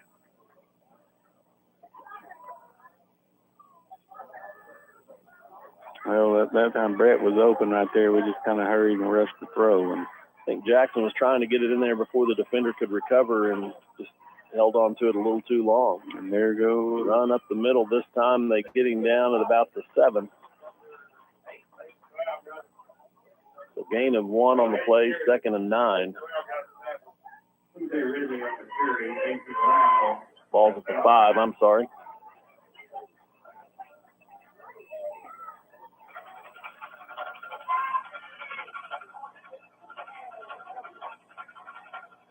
Quarterback hands it up outside, and there you go. Good speed. First down. The coach, it's an adjustment that's going to have to be made as to how you want to play that edge. When we take the edge away, they seem to have wide open in the middle. When we take the middle away, they seem to be able to get outside the edge and get big yards either way.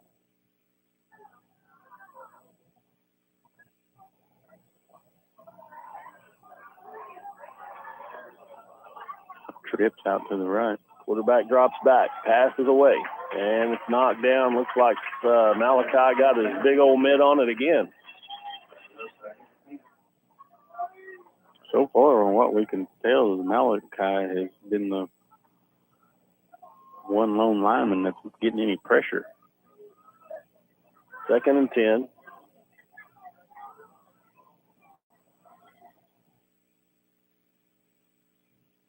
Quarterback hands it left side. Nice job there by Aston. Aston got off the block and was able to make the play. It's going to be 3rd down, and we'll call it 8.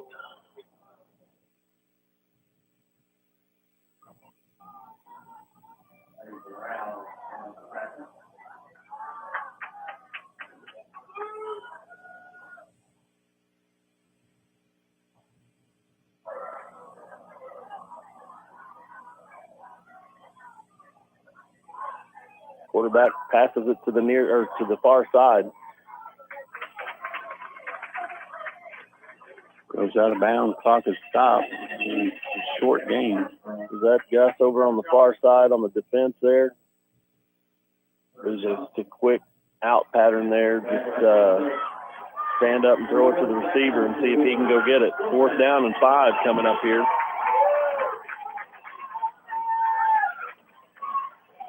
Trying to hard count. Hartshorne stands still.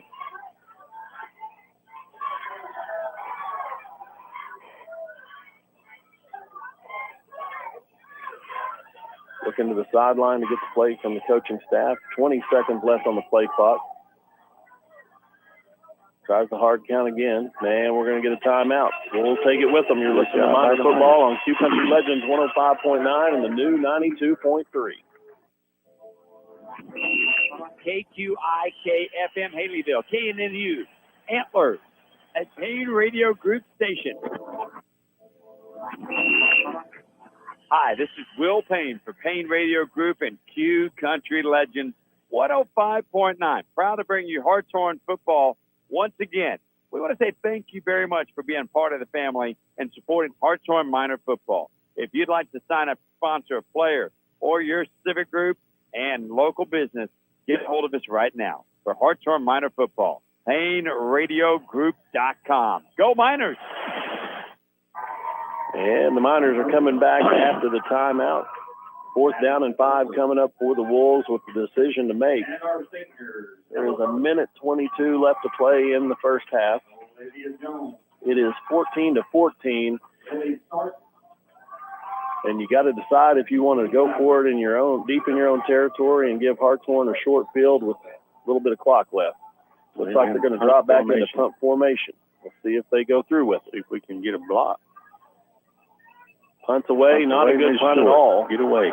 And it's going to roll dead at about the 46-yard line. 1st down and 10, Hartshorne. Minute 13 left to go before half. Plenty of time for Hartshorne to move the ball down the field.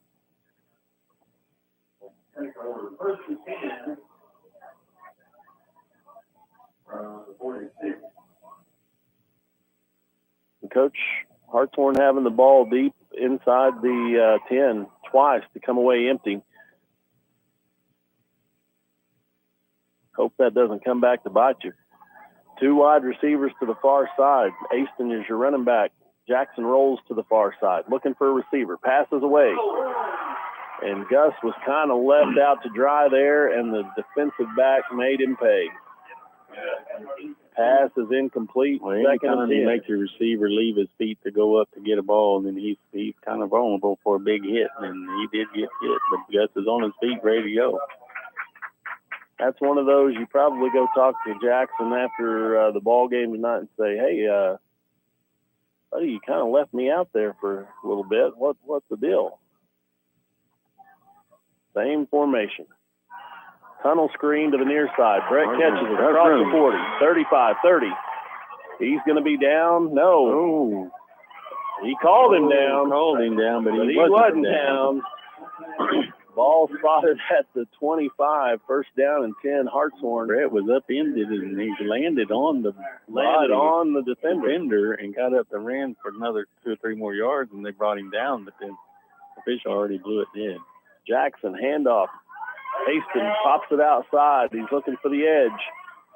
And it looks like he's going to be out of bounds after a gain of about 5. Let's see where they spot it. 42 seconds to go. And, Coach, that was the younger official on this side of the field blew it dead, and the back judge, who was about 10 yards away, had let it go. But he heard that whistle, and he started killing it too. So just a tough break. Wasn't a huge gain afterwards, but it's 2 or 3 extra yards. 2nd and 4 here. Gain of 6 on 1st down. Jackson passes away, but it's way over the head of Cannon Osier. Yeah, he had a lot of running room there, too. And I like the fact they're trying to get it to Cannon. He's had a big game early, so let's see if we can ride him a little bit more here right before halftime. I don't know if the ball may be a little damp or something. It slipped out of his hand. It was pretty high, and that's not typically where he would have thrown that ball anyway.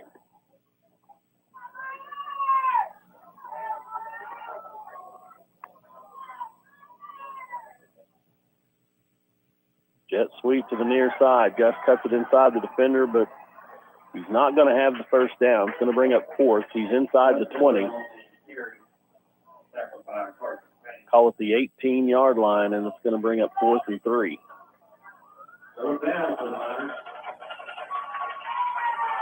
Clock's running. They're going to get a play.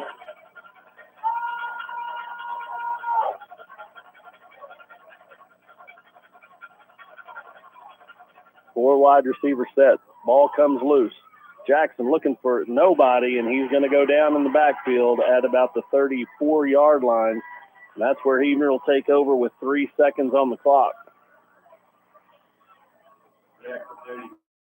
I think he took his eyes off the snap, trying to get a read on where he wanted to go with it, and it just come out of his hand and bounced on the ground. By the time he recovered, the defense had a chance to get there. You know, everything they was trying to rush it. You know, it was 4th down. They didn't know if they was going to try to go get them off sides or what they were trying to. The clock was running down. We was going to take a shot for the end zone, it looked like, and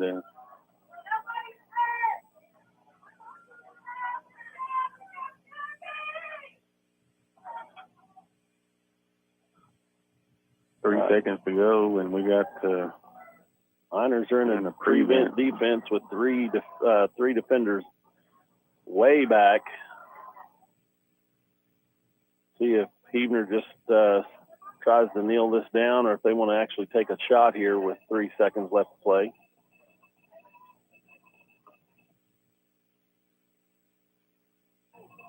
Pass is away. And it looks like it's caught, but he's going to be out of bounds, and there's no time on the clock, so both teams are going to go to the sideline or go to their locker rooms here. We really haven't settled anything. Hartshorne 14, Huebner 14.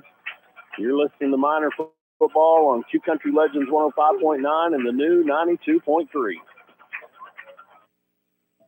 Insurance is as hard or as simple as your agent allows for it to be. Insurance companies have different markets and specialties, and you either fit their market or you don't. My name is Josh Hass with Josh Hass Insurance.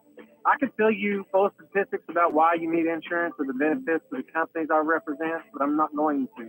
I'm going to simply tell you that everything you need to know about insurance depends almost entirely on whether or not you can trust your agent. My name is Josh Hass with Josh Hass Insurance. Find me on Facebook or call me for a quote. Hartshorne Feed and Seed is your one-stop for lawn, garden, and farm needs. All kinds of show animal feed. Hartshorne Feed and Seed is your Big V feed dealer, as well as your local dealer for Purina, Martindale, and Showrite. Come by and let Big Ben or Little Johnny refill your propane bottles or fill your tank with off-road farm diesel. Just about everything you need at 625 Pennsylvania Avenue in Hartshorne. Hartshorne Feed and Seed proudly supports Hartshorne Miners Athletics. Go Blue! Capital Equipment Rental in Hartshorne is your local source for tractors, trailers, skid steers, loaders, and much, much more. Let us help you find the right piece of equipment for that weekend project, and we'll even deliver it to your job site. At Capital Equipment Rental, we take pride in our customer service and providing the tools you need to make those do-it-yourself projects end up with professional results. Give Angie a call at 918-448-1600 to book your equipment rentals, or you can browse through our inventory at 810 Pennsylvania Avenue. Let's go Miners! Lindley's Grocery in Hartshorne has been family-owned and operated since 1979. Lindley's Grocery has fresh produce, hand-cut meats, and always friendly service. They even have smoked meats ready to go to make dinner easy for you tonight. Lindley's Grocery has a grocery app available, and they have call-in curbside service at 918-297-3543. Lindley's Grocery is a proud supporter of the Hartshorne Miners. And we're back at Butler Jennings Stadium where we're at halftime. Coach, we're back to square one, 14-14. Yeah, we haven't decided anything in this ball game yet. We're still tied up. Second half to go, and I was just kind of disappointed in the Miners getting the ball all the way down there inside the 15, inside the 20, and coming away with no points. Didn't seem to punch it in on that last three possessions, and we were inside the 10 on two of those. Defensively, just maybe out of position, I think. A couple of guys are still moving around on the adjustment on that, because it's too easy. I mean, it's just extremely easy for them to bust the big play. I mean, it's not they haven't had to work hard at all for the yards that they get. And, you know, their points on the board are from big plays. They haven't put together a drive that just pushed it down the field. We just a couple of plays and they're gone. Well, and we talked about it too on that first possession of the game by the Wolves. Big gain, and we just happened to knock the ball loose at the end of that run, and we go score our second touchdown in the ball game. You know, that's a turning point type of play. But here, Heaven's right back in it, 14-14, and both teams are looking to make their adjustments here at halftime. So, Coach, we were talking a little earlier a little bit about college games that we've seen so far. OU put a lot of points on the board last week against inferior Arkansas State team, and you would expect a win there, but 73 points is still pretty impressive. I mean, that's scoring a lot of points. Yeah, they're scoring a lot of points and really quick. The other games that probably surprised us a little bit last week, obviously, was Colorado coming up with a big win on the road at TCU, and that's not in Boulder. That's downtown Fort Worth. So, big win by the Colorado Buffaloes and Coach Prime. So, kind of turned college football up on its ear. Well, it did. They made a lot of noise about that game, but my opinion is TCU had 3 returning starters from last year. They can make it sound like they're a big team to beat this year, but they was in the national championship game last year, but they had 3 returning starters. So, they're not the team that they was last year. You can keep bringing that up, but yes, it was a win for Colorado, but looking at their schedule, I'm not going to put them right up there just yet. I'm going to wait and see how they do against Nebraska and then a couple of other games down before I go ahead and crown them. Well, I think they've got 2 weeks of the next 3. USC coming up. That one's going to be tough for them anyway. But I agree. I think what shocked everybody is, first of all, is a 1-11 team. You've got 86 new players to come out and be successful on the road first time out against. I'm not taking anything away from them. No, but Sanders did good, but I think reality they're making a big deal. Of course, the media's got to have some kind of news. So most of the games were blowouts, but that wasn't. It was a pretty good game to watch. Actually, I watched it. And, you got to tip your hat where it needs to be tipped. They did beat TCU on the road, which is something to say. Absolutely. Good ball. I mean, good ball game. Like I said, a lot of points being scored. The team that come out of there winning it on the road, I think like I said, it kind of made a story for people to talk about. Then you go to Clemson and you look at the Clemson Duke game and you're thinking, here's Clemson, they're going to kind of get things going again. Duke was a pretty good ball team last year too. They weren't bad. They got some guys returning and they let it show. They come out there and put it on Clemson. But to be handled, I think that was what was shocking about the Clemson game was the way that game turned out. 4 and 5-star recruits. I think yeah. Clemson had 39 and Duke had 3. Yeah, and most of those kids at Duke, they're not necessarily there just for football. They're trying to get their doctorate degree and go on and do surgery. They outsmarted them. Yeah, I guess that's what it was. They out-toughed them, too. Yeah, they did. LSU losing to Florida State in the fashion they lost to them. There's a couple of top 10 teams that went down in flames last week, and that was another one. So right now, you had Baylor get beat by Texas State. Yeah, there were some bad losses in week 1. But the Big 12, and to me, the Big 12, outside of OU, which you can't gauge really that game yet. I mean, yes, they were. OU was the best looking team this past weekend. Oklahoma State, they seem to struggle moving the ball some, and they had some drop passes that's concerning to me because they usually got some receivers that have sure hands, and the drop passes are concerning. I mean, they did play 3 quarterbacks, and they scored 2 touchdowns with Gundy when he came in late, which made him look a little bit better than the rest, but those receivers catch those drop passes, and it's a different story. Well, and like I said, Coach, earlier before the ball game started here tonight, with the transfer portal, with NIL, these teams can be really good one year. They can be really bad the next year. They can be really bad this year and really good next year. It's just changed the game. It's not going to be the game that we're accustomed to watching, where you see a guy come in as a freshman. I mean, maybe doesn't play a whole lot. Then he kind of works his way into the lineup, and you build a relationship, with kids who are there multiple years. You're going to start seeing these kids. They start out, if it's not going the way they wanted it to, or there's more NIL money somewhere else, that's going to influence their decision to stay or not. Just going to change the game. And it has. It changed the game, and I'm disappointed in that it's, you're seeing it. I've always, some of the guys are talking about it and a couple years ago about how it's going to change the game. Well, it's changed it, but it's not. To me, it's not for the better of all schools. It's only better for a few schools. Well, what we'll be looking for this week is, now that the NFL's kicked off, is, Coach, what's our waistline going to look like here in a couple of weeks? No, I mean, because I gained 4 pounds over the weekend. And that was without NFL. Yeah, and that was with college. I mean, I'm really concerned at this point of what I might do to myself.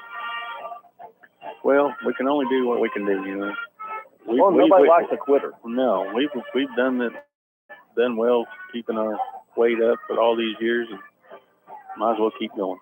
Well, a lot of folks, they can't have that kind of consistency that we've shown. No, we've been really very consistent at it. Well, Coach, we'll take a quick time out. The bands are on the field right now entertaining the fans and doing a great job. We'll take a quick time out. You're listening to Miner Football on Q Country Legends 105.9 and the new 92.3. Miner Football is back, and Hartshorne First Assembly proudly supports the Miner Nation. Jesus said in John 15:16, "You didn't choose me, I chose you." That tells us when we know whose we are, we know who we are. If you would like to discover more about who you are, Pastors Scott and Jamie Horseman invite you to join them at Hartshorne First Assembly every Sunday at 11 and 6, Wednesdays for Edge Youth, Journey Kids, and HFS Connect groups at 7. Come be a part of the HFA family. Capital Equipment Rental in Hartshorne is your local source for tractors, trailers, skid steers, loaders, and much, much more. Let us help you find the right piece of equipment for that weekend project, and we'll even deliver it to your job site.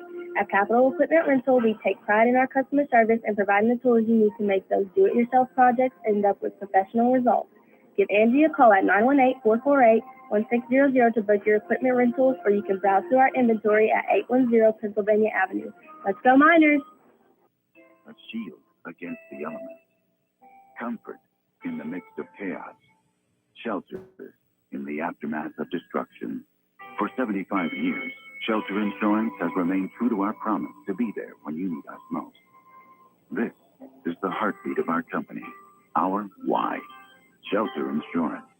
For your auto, home, and life. Call Shelter Insurance Agent Ira Brindley today for a free personal protection review.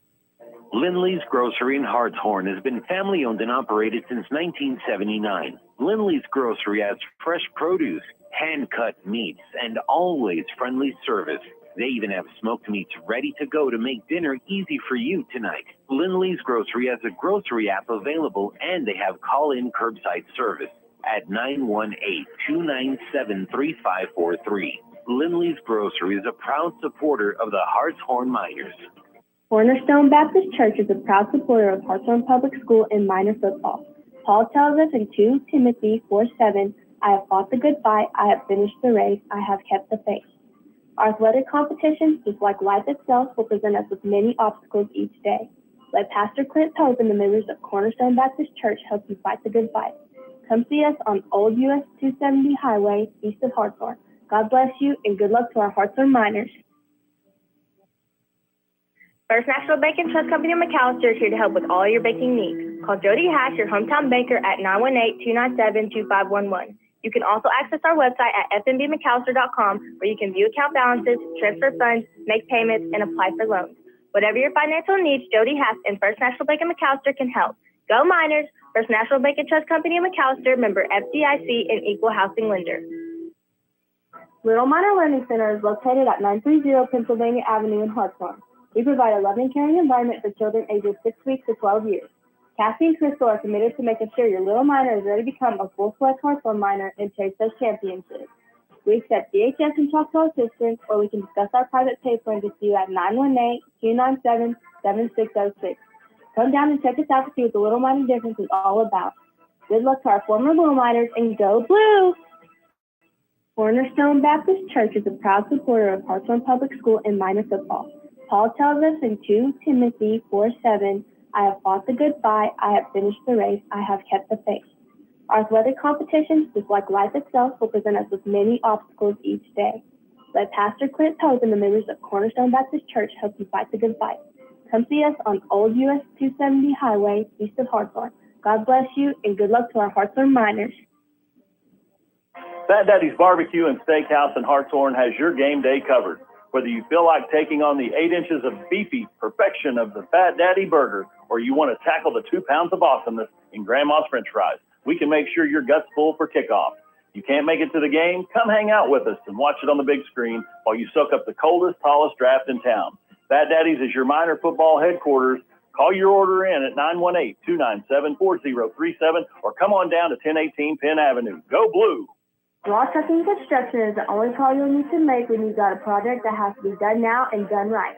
From dozer work and demolition to brush hogging and new construction, Randy and Angie Wilcox will make sure you are taken care of. Raw Trucking is located at 1514 Cali and Law Avenue in Hartshorne, or call 918-424-3472 to schedule a quote. If it's topsoil and gravel you need, we've got that too.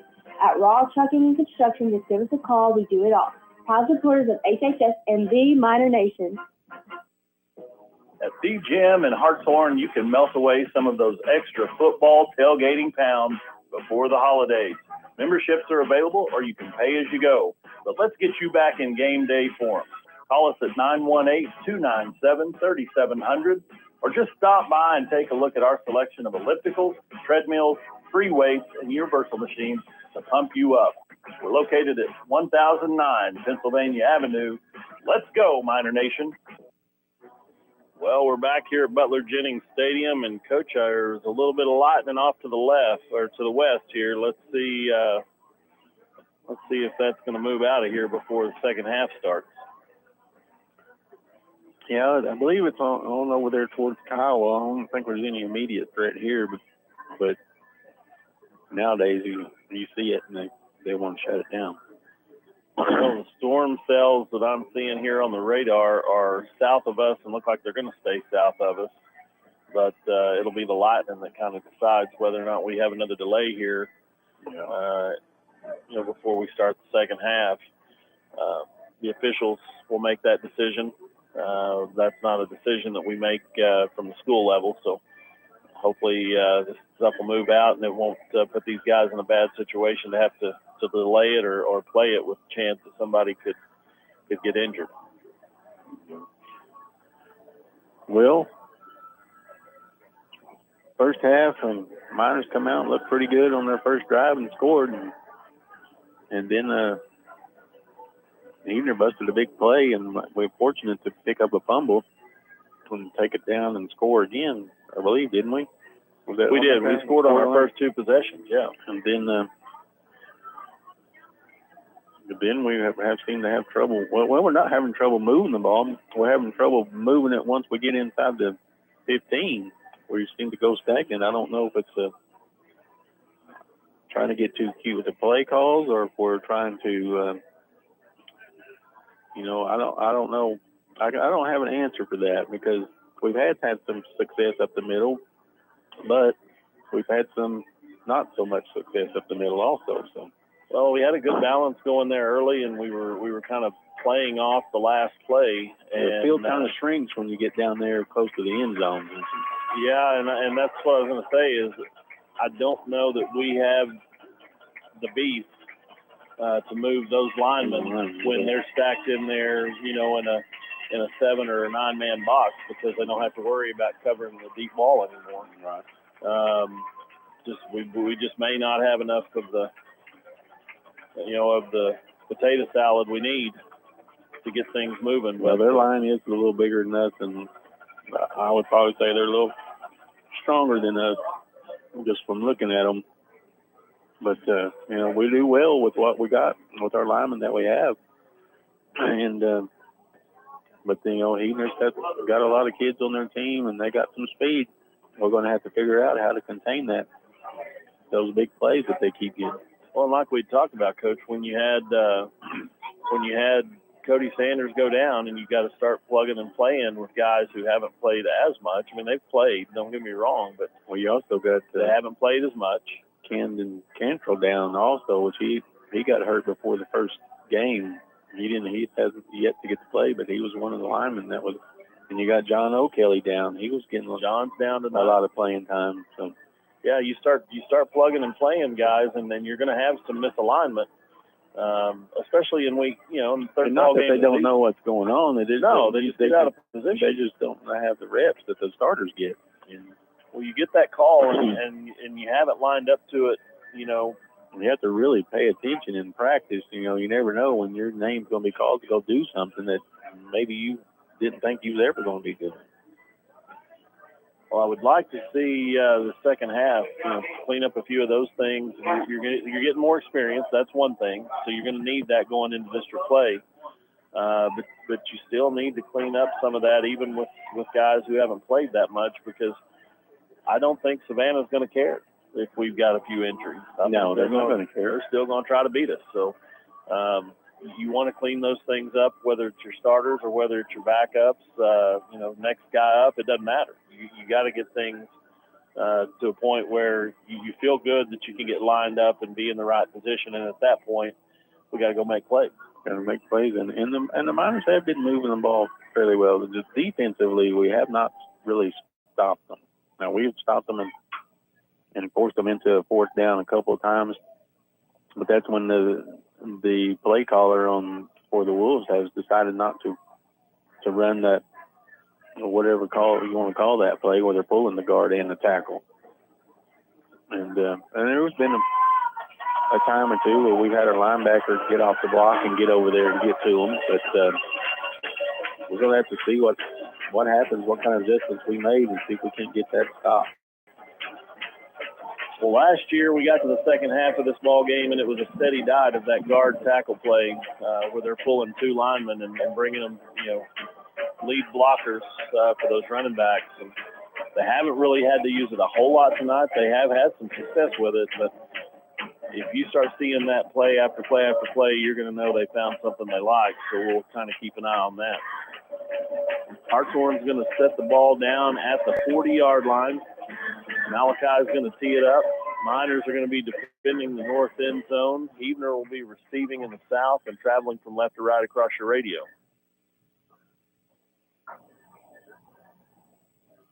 Coach, how many people do you think still have dials on their radios in their vehicles? 2. I mean, I know some people drive them classics like them 86 Chevy pickups. I like them. Yeah, but they changed the radio. They put that other, they just put a different radio. They put a different radio. Doesn't have dials. I'm probably confusing people. Mm-hmm. They probably don't know what a dial is. Most of our listeners out there. And I got in the driver's ed car a year or so ago, and they had L painted in the top of the window over here and R in the top of the window over here. So I don't know if I can use left and right. Yeah. Was it correct? It was right. Mr. Skinner, he's the master at that driver's ed. Malachi tees it up, kicks away. He fielded at the 21-yard line. Number 5. Tackle, and he's got room over here for him to get up. Brings it back to the near side, and he's in deep into Miner territory. One man to beat him, and he has beat him. And he did not beat him, but we do have a flag. Let's see what this flag is back at the 43-yard line. Something I'm concerned about is I saw one of the Miners players knocked down on the ground, whether he be blocked in the back or whatever. He jumps up and goes after the guy that knocked him down instead of seeing where the ball was, and the back guy carrying the ball ran right by him. Block in the back is the indication, so that'll bring the touchdown back. You can't take it personal out here. You got to play the game.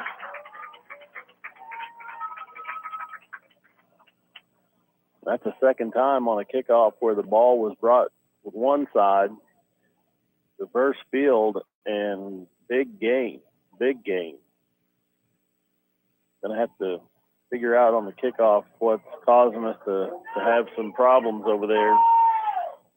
When they reverse field, there is nobody over here. First down and 10. Ball spotted at the Huebner 47. First possession of the second half. Handoff up the middle. And right there, we just got blown off the ball. Number 74 just pushed two of our guys about 7 yards off the ball. Yeah. They're definitely getting a big push up front. Gain of 12 on first down. And the gain of 12 was nobody touched him until 12 yards. And I believe the free safety got him.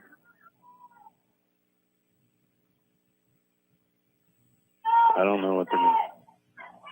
They can't get blown off the ball like that.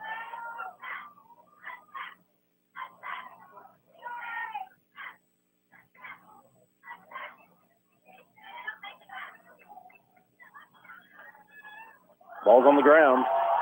Still on the ground. Malachi gets to him. Big loss on the play. Big loss. Let's see where they spot it. One official's going to get the ball. The other official's going back to spot it. And it's going to be back to the 49-yard line. So they're going to have to give from the 49 down to about the 32. 17 yards. So far, that's about the only thing so far how we've stopped them is they've got to stop themselves. See if the Miner front here can bow up a little bit.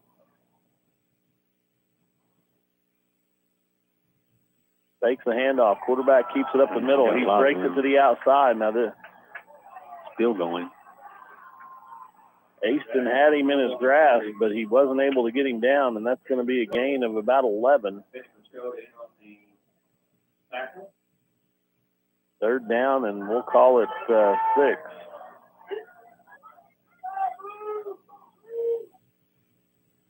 Still haven't got an answer. Coaching it, and I'm thinking the size right now is the factor on that offensive line. They've got some big old boys leaning on some guys that are probably playing 50 to 60 pounds over their weight limit. Well, we stopped them for going to be fourth down. Fourth down, ball spotted at the 34-yard line. It's going to be fourth and about 3.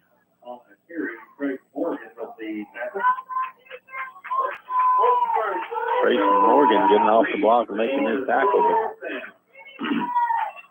Wolves come to the line with a fourth down play. Miners looking to try to get off the field here. Handoff up the middle. And nice play there by Aston Rao. Turnover on down. If Aston doesn't make that play, he's going to run for a long time. But Aston comes up, wraps him up, and puts him on the ground, and Hartshorne takes over on down.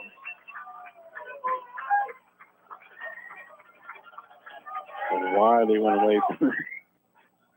You're making big yards on that one play, and you needed 3 yards. You needed 3 yards, and you go away from it. You're getting 11 or 12 every time you run it, and we needed 3. Well, thank you. I'll take it. First down and 10, Hartshorne. 2 receivers to the near side. Fakes the handoff. Jackson takes it to the right. He's caught in the backfield. He's working really hard to get back to the original line of scrimmage. He's not going to make it. 2nd and 11.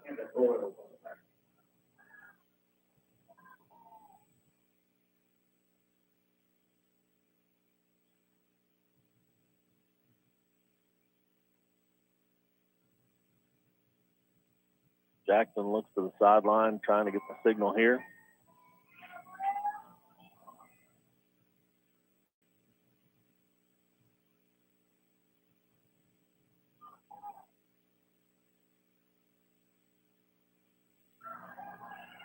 Got pressure on the backside, and down he goes.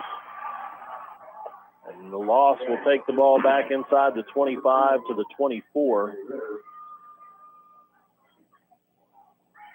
And now Hartshorne's facing 3rd and 20. Right now, the Huebner front has come out in the second half and asserted their will a little bit, offensively and defensively.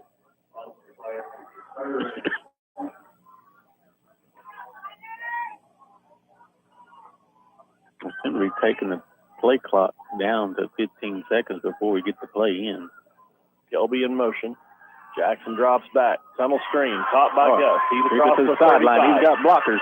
40, 45, First 50, down. 45, 40, 35. Cuts it back in across the 30. Still on his feet. Across the 25. Down to the 24. Nice run by Gus to finish it off. Big play for the Miners. First down and 10 deep in the Wolves territory. Little tunnel screen again, Coach, and I like when Gus gets into the open field there. He gets what he can get, and then he finishes the run off good. Good physical style there to get the extra 2 or 3 yards. Tiptoe out of bounds. He got 2 or 3 more yards on his own.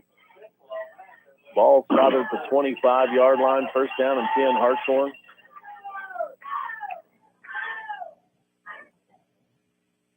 That'll help slow the rush down maybe a little bit. Handoff. Kelby up the middle. He's going to work his way down to about the 22-yard line. Gain of, well, they're going to move him back to the 23.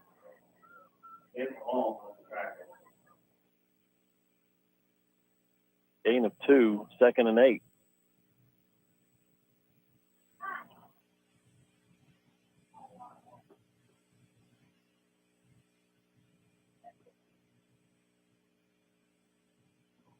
Coach, one thing you can do to slow an offense down is don't let them have the ball back. So taking the play clock down may be part of the strategy here in the second half. It seems like so because we're not in no hurry to get any plays in.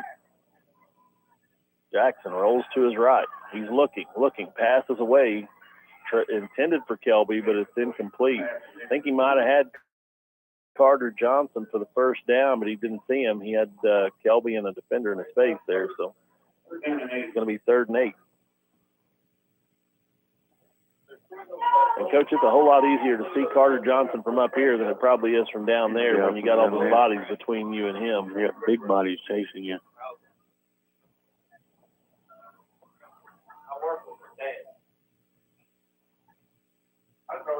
Play clock under 15 again, so.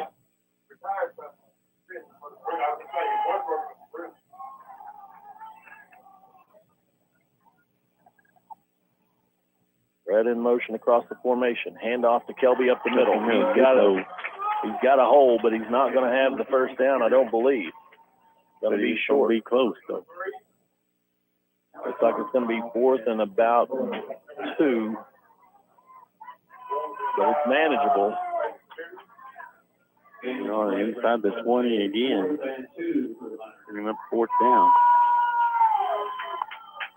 Miners come to the line, 1 wide receiver to each side. Full house backfield this time. Two running backs next to Jackson on each side. Tries a little bit of a hard count, no movement. Looks back to the sideline, gets the play. Here's the snap. Fakes the handoff to Aston, gives it to Kelby, and he's not going to get it. Aston wasn't going to get it either. He went down right after the fake, but Kelby was able to get back to the line of scrimmage, and that's about it. And the Huebner front is kind of pushing us around a little bit here. Well, that's 4 times now inside the 20.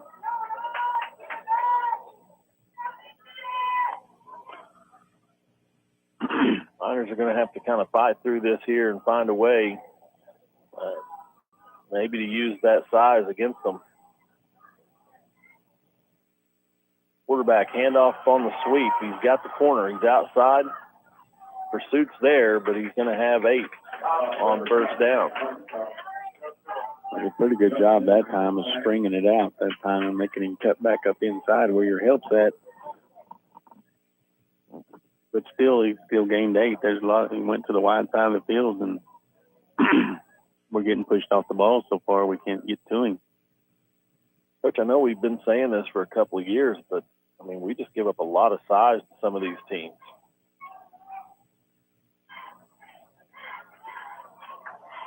Second down and 2. Hand off up the middle. Going to have the first down. Breaks into the second level. Brett, and it looks like Jackson forced him out of bounds at about the 47. First down and 10, Huebner. Huebner driving, trying to get their first lead of the night. They spotted him. Back at about the 47, yeah.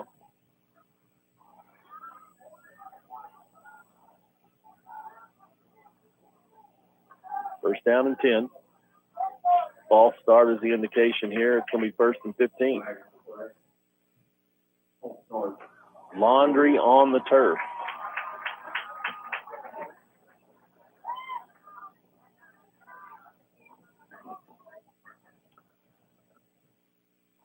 First down and 15. We need to take all the help we can get right now.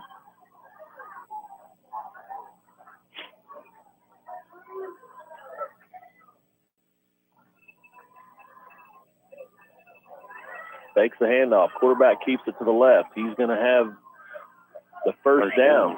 Still on his feet. Still can't get him down.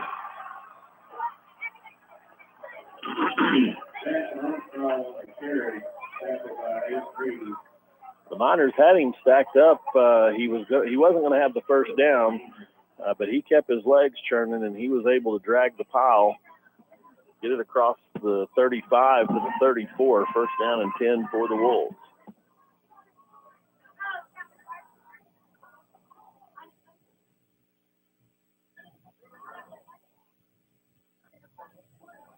And we'll have a false start again by the Wolves.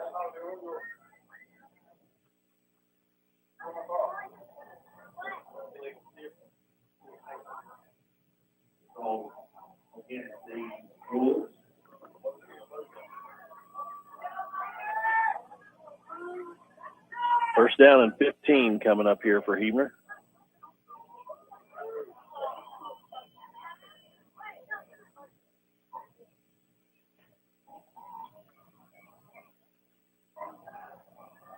Motion across the formation, fakes the handoff, quarterback keeps it.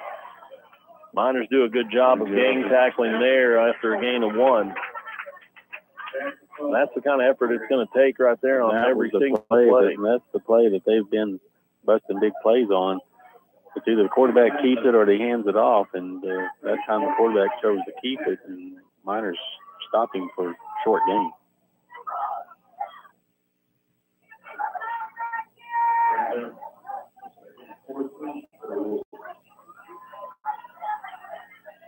Second down, 14. Motion again, handoff this time, trying to get to the edge. He's got it, and he's gonna make a couple of guys miss. He's got the first down. They're just blocking. The blocking is just they're just driving. They're just good blocking on the outside by the offensive line. And I don't know what you tell a kid who's given up in that case about 100 pounds. About 100 pounds. I mean, he's doing the best he can to take that block on. You're going to have to go down and do something and clog it up. Don't let him just push you back. This time, handoff up the middle. Still on his feet. The ball's going to be spotted at about the 8-yard line, 7-yard line. Second down and 4.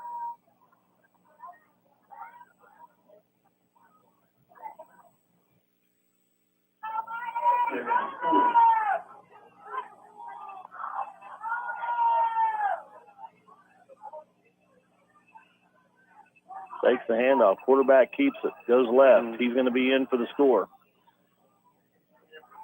And there's just not much of an answer right now for Hartshorne's defense on those flag down after the play.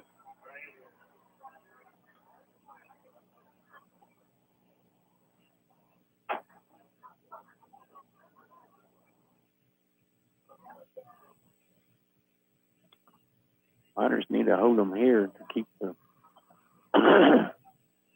excuse me. Need to try to get a block on this extra point, or they're going to go for 2. Looks like the penalty is going to be against Hartshorne because he goes to talk to the Huebner head coach. I think he's asking him what he wants to do here with the penalty. Unsportsmanlike against the Miners.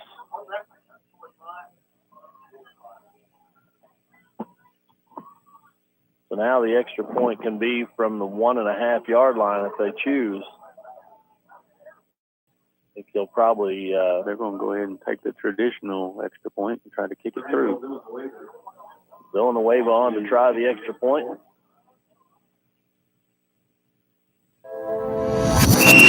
KQIK FM Haleyville, KNNU, Antlers, a Payne Radio Group station. Got a little bit ahead of himself there, and he jumped offside. He tried to time it up, and he had it timed up the first time when he got the block. He tried to time it up again, but they tricked him with the old little delay there. Delay snap. So now it's first down, and now they're going to go for 2. Or excuse me, yeah, they're going to go for 2 why now. Would you? I don't know why he wouldn't go for 2 anyway. We haven't stopped them yet. Now they only got to get 1.5 yards.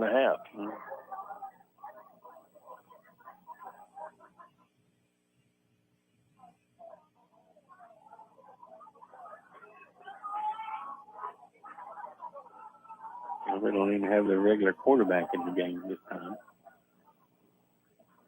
Handoff up the middle. He's in. 2-point conversion is good. So 2:42 left to play in the third quarter. 22-14. Huebner gets their first lead of the ball game. We'll take a timeout. You're listening to Miner Football on Q Country Legends 105.9 and the new 92.3. At Sam Wampler's Freedom Ford, we blend our award-winning vehicles with an award-winning experience. We are proud to provide everyone who comes to our dealership an amazing experience, whether it's buying a new vehicle or getting your current car or truck serviced. Come see why Southeastern Oklahoma is Sam Wampler's Freedom Ford Country. Visit us today at 720 South George Nye Expressway or call us at 918-423-2800. Remember to join us in supporting our first responders and teachers. Blocking. Oops, sorry. Yeah, back on the air. We're back. Yeah, the blocking has been really good by the Wolves, and I mean they have really taken over this ball game with their offensive and defensive line. Defensive line has got to do something. Go down low. Don't let them push you out. You've got to at least clog it up. Give your linebackers room to go work. Right now they're pushing us back, and our linebackers are having to run around our own linemen and their line to try to get to the ball carrier. After the penalty, the kickoff's going to come from the Hartshorne 45. He's going to kick it into the end zone. So the Miners will take over first down and 10 without a return. Coach, I see that green tee you're talking about. It looks like it might just be a protractor. It doesn't give any much height to the ball at all. He had to dig around in the grass to get it out of there. But he did a good job of kicking it in the end zone, nice height and everything. So I'm not going to make too much fun of the guy. First down and 10, Hartshorne. Ball spotted at the 20-yard line. Miners trying to get even back up here. Passes away. Intended for Brett Lindley at the 25. Falls incomplete. Pass was a little bit wide to the inside. I think that's just a stop route, turn around, and the ball should be there. And it was a little late, and it was low into the inside. So Moody's not as sharp with his throws tonight as he has been in the last couple of games. Threw the deep ball really well on the touchdown to Cannon, but some of the shorter passes, it's like he's trying to throw it too hard or be too fine with screen again. Good job there by Colonel Screen. That was James about. That is Gus, yep. 6 yards. Third down and 4. Well that time, a little better that time. The lineman ended up making an initial hit. Malachi back in the ball game. 3rd and 4 coming up here for Hartshorne. Need to get the first down. You hate to try to go for it on 4th this far into your own territory. Big 3rd down here for Hartshorne. Jackson comes to the near side. He's going to get outside the initial block. Made a move. He's got room. 30, 40, 45, 50, 40, 35. Out of bounds at the 30. First down, Miners, and that's a big first down, not only because it's a big gain, but Coach, you're looking at having to punt there if you don't get it because you're way back in your own territory. So that was a big play by the Miners. The Miners have a chance when they get it outside. They can get some running with getting something started.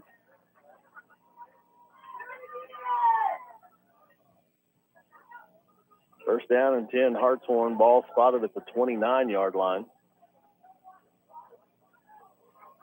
3 receivers to the far side. Brett's the lone receiver to the near side. Brett gives a fake. Ball's deep. Got him. And he catches it. Still fighting inside the 5. 4. Give him a little stop and go there. They've been kind of setting it up. He had him burnt bad, but the ball was a little bit underthrown. Brett had to wait on it. Now the Miners have to try to find a way to punch it in against that big defensive front here. Ball spotted at the 4-yard line, 1st and goal. They've been running the little stop route to Brett a couple of times in the first half, and then once here in the second half. That time he gave him the little stop and go, and he was wide open.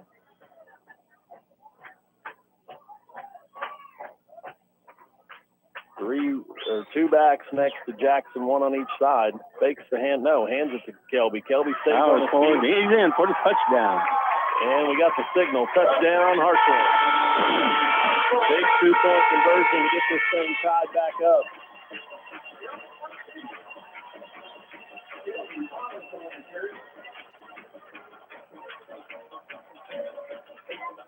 One thing you can say, Coach, if you can get some of these guys back that have been banged up here, it's going to help the offensive and defensive lines because there's some big boys that aren't out there right now. But right now, you got to fight through some of this. And that time, the Miners did a really nice job of answering that scoring drive by the Wolves.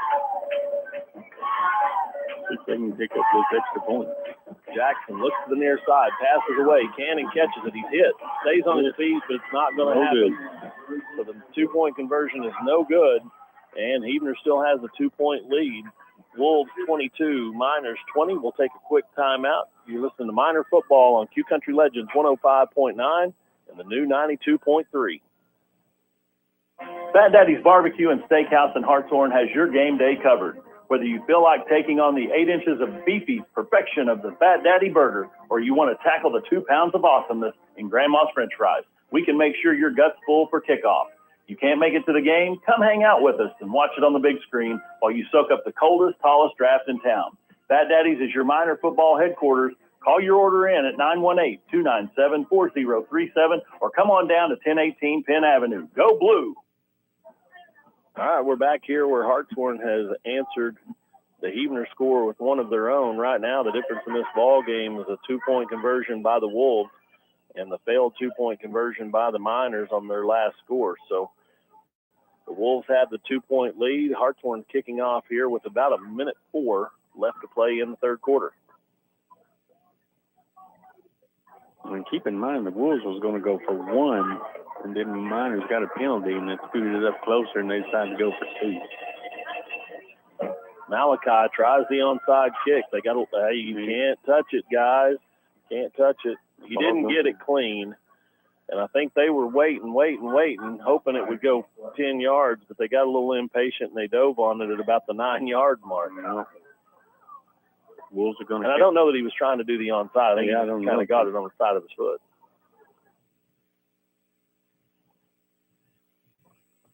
So Huebner takes over first down and 10 from the Hartshorne 49.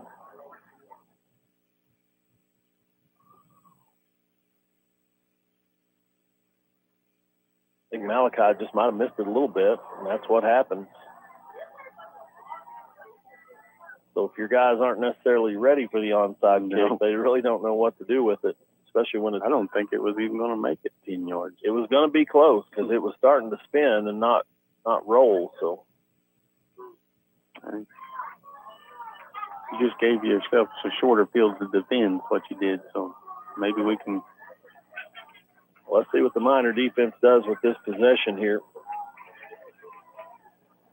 Huebner's brought everybody in here. Looks like they're just going to try to outnumber you and outpower you. Gets outside the edge again.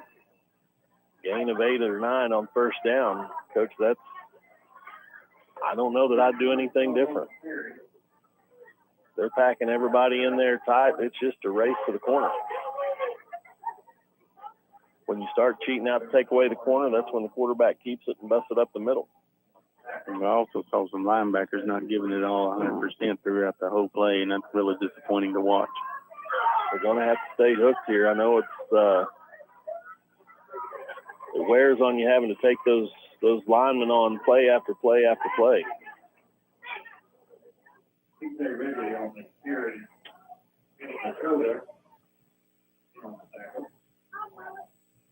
Have a minor down here. Benny Machota was in on the tackle, and he's shaking up.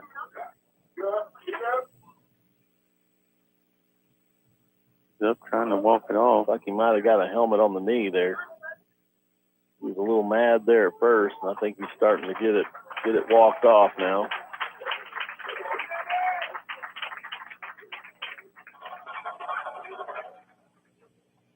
First down and 10 here for the Wolves. Benny's going to walk it off under his own power. That's a good sign.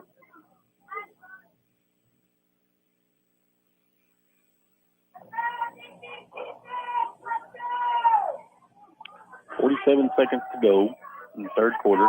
Ball spotted at the 39-yard line. The minor 39-yard line. So be a good time for a turnover, Coach. Quarterback keeps it. He's into the second level. Going to be near a first down.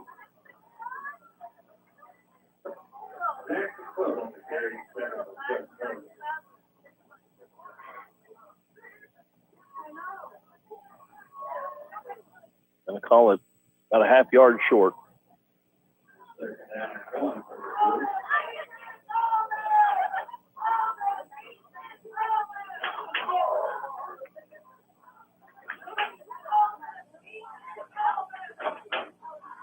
Hand off up the middle. Has the first down. Going to lean forward to the 25. Number 8, P.J. Ridley, picks up the first down for the Wolves.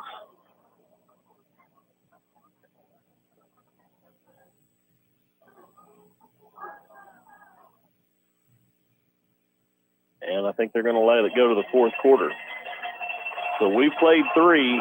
Right now, the Wolves have the 2-point advantage, but they're driving. We'll take a quick timeout. You listen to Minor Football on Q Country Legends 105.9 and the new 92.3. Raw Trucking and Construction is the only call you'll need to make when you've got a project that has to be done now and done right. From dozer work and demolition to brush hogging and new construction, Randy and Angie Wilcox will make sure you are taken care of. Raw Trucking is located at 1514 Cali and Law Avenue in Hartshorne, or call 918-424-3472 to schedule a quote. If it's topsoil and gravel you need, we've got that too. At Raw Trucking and Construction, just give us a call. We do it all. Proud supporters of HHS and the Minor Nation. At the gym in Hartshorne, you can melt away some of those extra football tailgating pounds before the holidays. Memberships are available, or you can pay as you go. But let's get you back in game day form. Call us at 918-297-3700, or just stop by and take a look at our selection of ellipticals, treadmills, free weights, and universal machines to pump you up. We're located at 1009 Pennsylvania Avenue. Let's go, Minor Nation. And we're back here for the start of the fourth quarter, where Heavener leads it by 2, 22-20. Wolves have the advantage, and they're driving. They're inside the Minor 25. Miners need to come up with a turnover or something right here to get the ball back.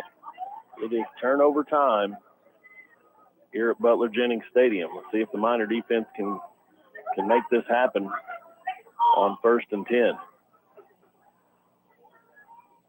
Okay, number 10's not in at quarterback right now. Fakes the handoff. Quarterback keeps it. He's going to have ball's out. Ball's out. Have the 20. Let's Miners saying we have it. Miners and have we do. There it is. Flag on the play, which is a holding against Heavener, so we're going to decline that and take it. I told you it was turnover time, Coach. No, I thought I told you. Well, somebody told us it was turnover time. You know that neither one of us like to be wrong. Well, no. Why would you say it if you knew you were wrong? Yes, right. Hartshorne's going to decline the penalty. First down and 10 Miners And that's the stop we needed. Now the offense needs to make this work for us. Get this lead back here. We need some energy going. I mean, the Miners got a big play right there. So one thing about it is in the second half, Heidner's not played behind. They've been tied or ahead. So you can put a little pressure on them here in the fourth quarter. Let's see how they react. It seems like number 5 has put it on the ground a couple of times. We've recovered twice. Miner offense back on the field. 3 receivers to the far side, 1 receiver to the near side. Goes in motion. Jet sweep to Gus. Gus takes it way back into the backfield. Not necessarily what he wanted to do there. Going to be a loss of 4 on first down. He tried to avoid the defender who had pushed the offensive lineman into the backfield, but he probably should have just cut it up there, take what he could get for a yard or 2, but I think he was still trying to get to the edge, and he gave up 4 yards on the play. 2nd and 14 now. 4 wide receiver set. Jackson drops back. Tunnel screen. And it's dropped. Brett Lindley on the drop. 3rd and 14. I don't know what he had in front of him, but I know that it's not going to matter if you don't have the football. Yeah, the screen play has been working really well for us, and but it doesn't work too well when you don't catch it. Got to secure it. 3 wide receivers to the near side. Brett's the lone receiver to the far side. Drops back. Jackson looking for Brett. Falls away. Brett's in the open field. He pulls it in. There we go. There's your makeup right there. He's going to be at the 47-yard line. First down and 10 for the Miners across midfield. And the chains are moving. After a drop, he makes a fantastic catch, and Moody puts the ball right on the money. Nice pass, nice catch. Deep ball. First down and 10, Hartshorne, and the Miners are moving. Let's see if they can keep the momentum. Good protection by the line. I mean, that's a chore in itself. Because throwing the ball deep. They've got good 50 pounds each lineman does on it. Jackson takes the snap. He's looking. He's in trouble. They came with the blitz off the edge that time, and it's going to cost Hartshorne 7. Maybe 8 yards on first down. I mean, nobody blocked that guy. Jackson didn't see him because he was looking down the middle of the field, so he didn't see the blitz come off this near side. Ball's all the way back to the 46-yard line.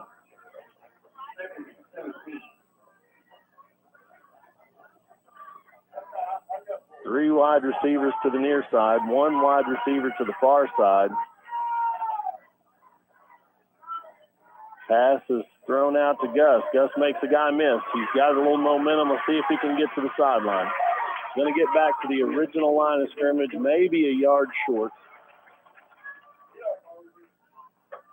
Now we've got another Miner on the ground, and that's Cannon Osier. Let's see what the injury might be here. Cannon was there in front of Gus. I don't know if the injury happened early in the play or late in the play. About 2 yards behind, or about a yard, 2 yards behind where it ended up. So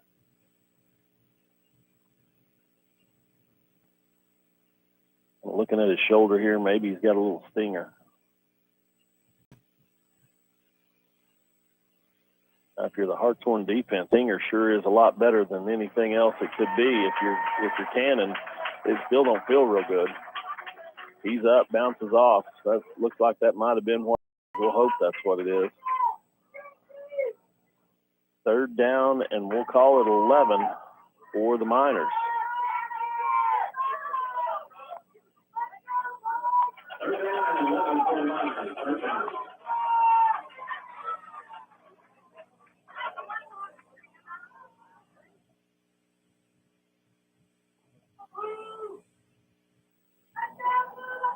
Got Aiden Reeves in the ball game.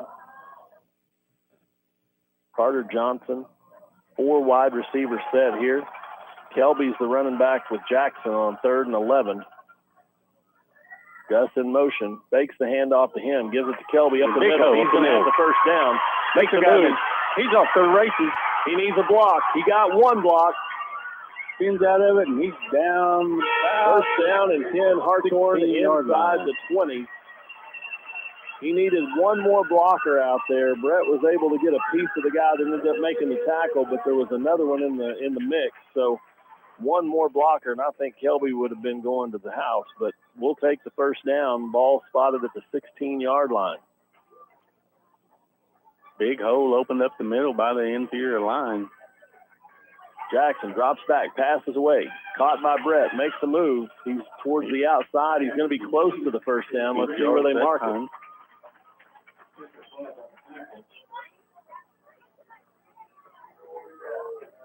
I think he's going to be out of bounds about 2 yards, 3 yards short. So we'll call it 7 on first down, 2nd and 3.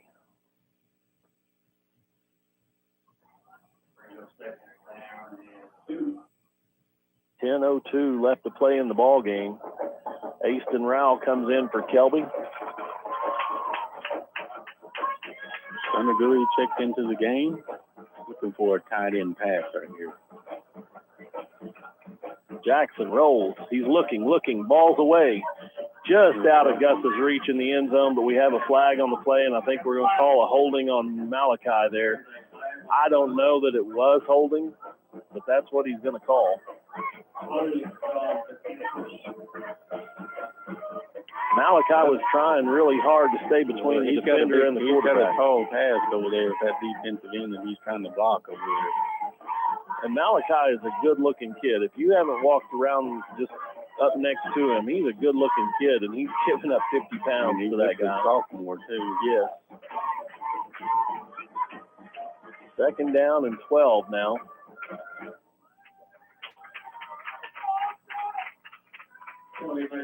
And I'll be honest with you, I don't know if you don't decline that penalty, but here we go. 3 receivers to the far side. Gus is the lone receiver on the near side. Jackson in trouble, passes away. It's up in the air. Aston makes the adjustment, but it's going to fall incomplete. And they were kind of looking for maybe some interference there. He had to come back, and the defender was behind him. Went on the wheel route right there, and he was open. The pass was just a bit underthrown. Well, you get the underthrown pass in that situation, usually the defender's working so hard to get caught back up, he can't stop, and he runs over you, and I think that's what they were looking for. A little bit more ball. I don't want to make it sound like he's a little more ball experience, and you run into him and draw an interference play. 4 wide receivers. Jackson takes the snap, drops back, lots of pressure, tunnel screen. Gus has got it. He's got a chance, and he's in. Touchdown. Miners. Nice blocking in the middle of the field there, Coach. Really good blocking. Good blocking. Kelby Thomason picking up a key block right there to screen Gus up the middle off that tunnel screen for the touchdown. And, Coach, this is the first time in the second half that Heidner's had any adversity, and you can see the body language has changed considerably since about 5 or 10 minutes ago. Exactly. And here comes the – see if we can't pick up this extra point right here. Cannon Osier back in the ball game, trying to get the 2-point conversion here. The Miners open up the air raid, and here we run in Aston Rowell. You're going to have to take a timeout. Something 6-5 on the play clock. We're going to have to hurry. Snap is away, ball's away, and it's intercepted, but that's where it'll end. They can't run it back in high school, but he could just put a little more on that throw. He's open. 9:42 left to play. Hartshorne 26, Heidner 22. We've got a barn burner at Butler Jennings. We'll be back with you in a few minutes. You're listening to Hartshorne Miner football on Q Country Legends 105.9 and the new 92.3. First National Bank and Trust Company of McAllister is here to help with all your banking needs. Call Jody Hash, your hometown banker, at 918-297-2511. You can also access our website at fnbmcallister.com, where you can view account balances, transfer funds, make payments, and apply for loans. Whatever your financial needs, Jody Hass and First National Bank of McAllister can help. Go Miners! First National Bank and Trust Company of McAllister, member FDIC, and equal housing lender. And we're back at Butler Jennings Stadium, and big drive there by the Miners, made a couple of big plays. Long pass to Brett Lindley and finished it off with the tunnel screen to Gus. Coach, I'm telling you, it's the Miners are starting to find a little bit of room here. But it's been tough sledding here in the second half. Let's see the Miners kind of kick off they do this time. He puts it deep, number 5. Let's see if we can put it on the ground again, number 5. Hit him. Let's get him on the ground. Got him up in the air and made a tackle. Nice job there. Over the ball that time. Number 5 would hit it low and leap high into the air, and then we got another lick on him, but he was able to hold on to the ball. Decent coverage that time. Peyton Ratliff getting his name called. How about old little Ratliff? Pee-wee.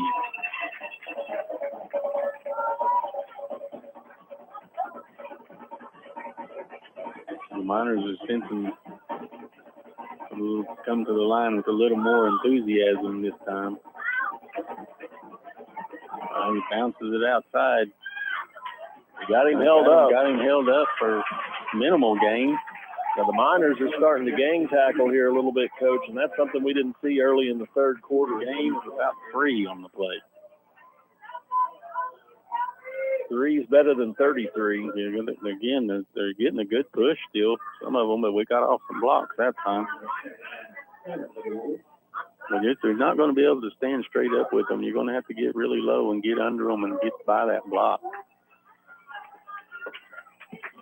Miner defense with a little more spring in their step right now. Motion across the formation, fakes a handoff. And Quarterback he's met at the line of scrimmage. Now that's the way you play defensive line, there gentlemen. You go. Trace Morgan. Malachi Sunagui. And number 70, Braylon Eddington. Coach, that's what you got to have. 3 guys around the ball. That's a young guy there that's getting his name called. Coaches on the sideline trying to get this Miner crowd into it. Third down. Big third down play here.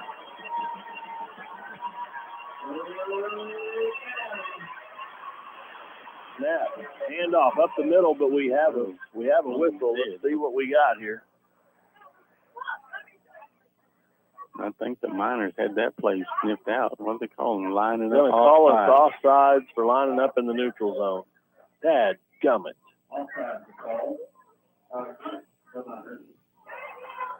That'll move the ball to just across the 50 by about a nose. Third down and long 2.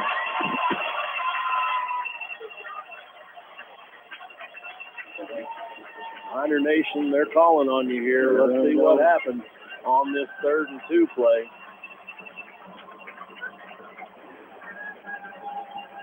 Quarterback, hand off the middle. Big hole. Got a hole here. He's into the secondary. This time he holds on to it. First down and 10. Inside the Miners 30 down to the 27. Miners had a temporary shot at him at the line of scrimmage, but he squirts through. And a good running back.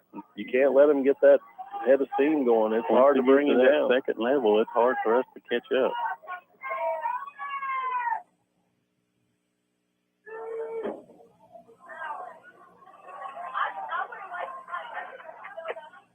Fakes the handoff. Quarterback big hole on the far side. Gets the edge. Yeah, there should be a crackback block right there, and I don't know if they're.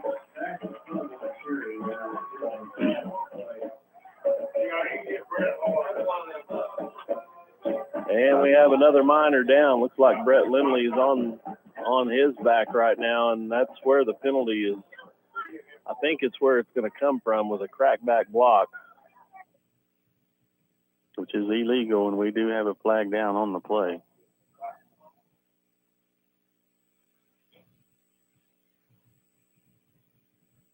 That's one of those plays. I don't want to fault the kid who threw the block.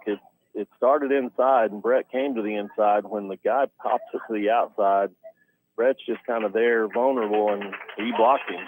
He blocked him hard. Brett's going to run it off. Yeah, targeting is what they're calling on the play. No crackback block. They're not calling they're crackback block, illegal crackback block. He would be hitting his hand. I didn't see the first helmet. I didn't see the first one, but his fist together at the illegal crackback block. So first down and 13 now. Minor defense trying to find a way to keep them out of the end zone here. Quarterback drops back. He's looking. Rolls to his right. And he's knocked out of bounds by Easton Rao. He's going to have maybe a game 3 or 4 on first down. Brett's back in the ball game. He just had the air knocked out of him probably. Coach, I've had the air knocked out of me, and there for about 30 seconds, you're really second guessing your decision about, should I really play this game? What am I doing out here? Then you start to get your breath back, and you're just mad. And you're just mad, and I'm going to get him. 2nd and 9. Here we go. Handoff up the middle.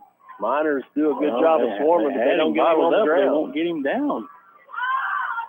They had him swarmed up about a yard gain, but they could not get him on the ground.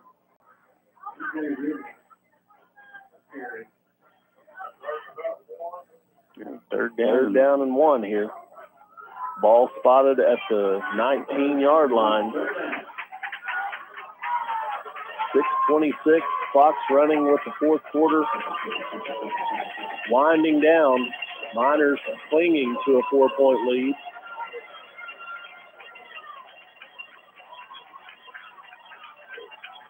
Fakes the handoff. Quarterback keeps it. He's going to be in for the score.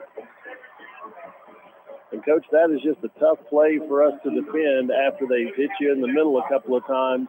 You try to take that running back, and it's one-on-one. Well, you don't want to say you want them to score right here, but that gives us time. We got time now. We still got time. I mean, you don't want them to score, but if they're going to score, they need to do it now. It gives us 6 minutes, 7 seconds to try to answer. And maybe if we can do that, maybe they won't have any time to come down and answer us. It's 28-26. They're going to try the traditional extra point here to make it a 3-point lead. Kick is up, and it is good. We'll take a quick timeout. The Wolves have regained the lead in the fourth quarter. You're listening to Minor Football on Q Country Legends 105.9 and the new 92.3.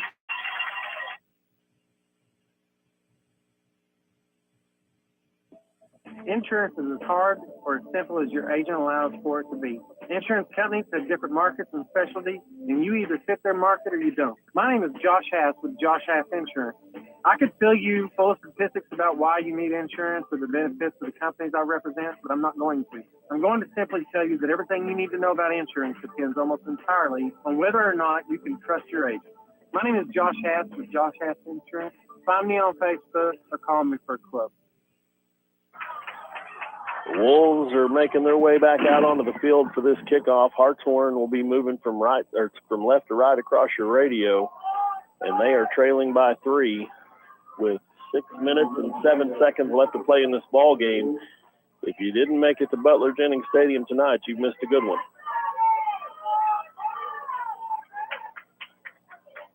This has been a very good ball game both ways, and the Miners have executed a little more on their plays, but the Wolves have.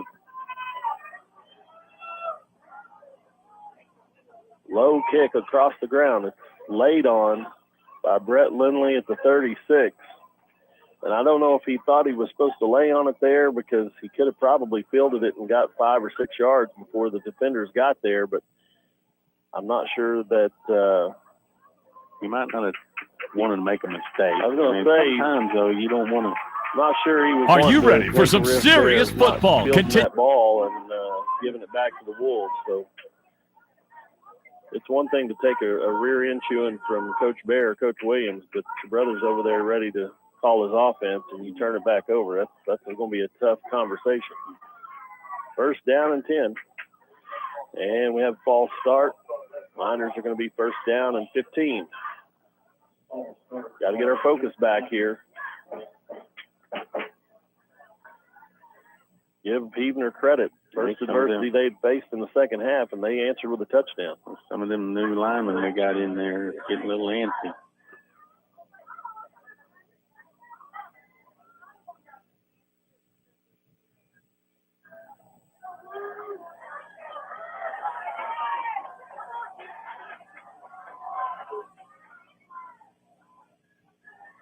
Jackson drops back.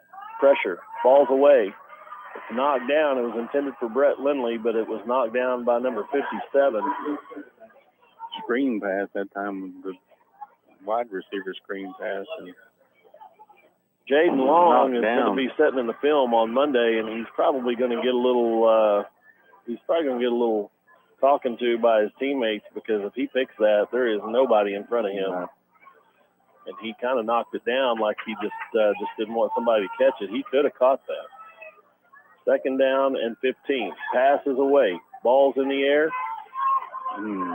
Did not get his intended feet. for Brett. Tried to adjust his route a little bit. Didn't see the ball until it was thrown a little bit too far in the middle.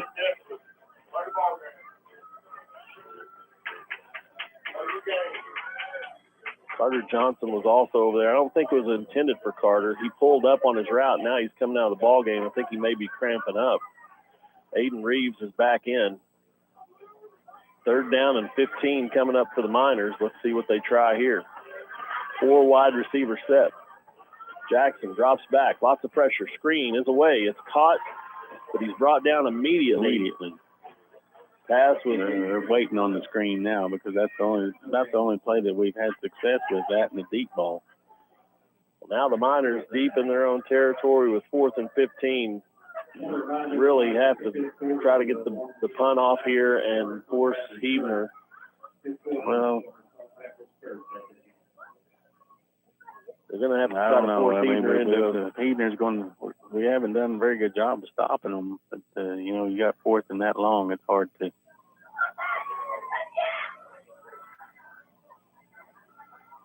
Low snap. Jackson Fields gets the punt away. It's going to bounce.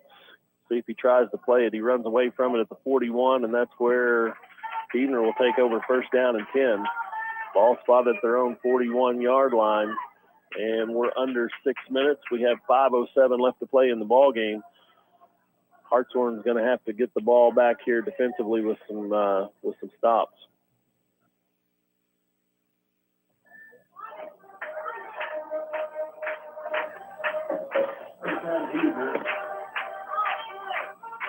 The Miners got to come out with some stops and try to get the ball back.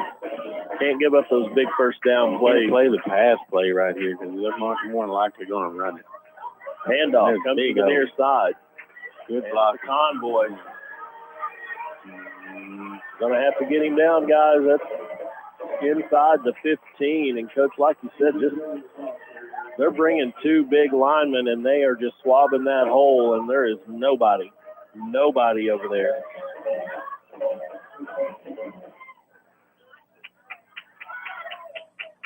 Now it's deep in Miner territory. Ball spotted at the 14-yard line. First down and 10. Heebner playing with house money right now.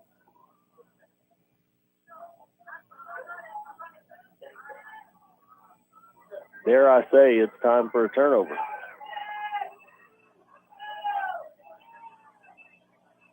Handoff up the middle. Breaks through the original line, still on his feet. And he's going to be down inside the 10. Gain of 6 on first down, 2nd and 4. Might even give him 7, 2nd and 3, but it's going to be a long 3.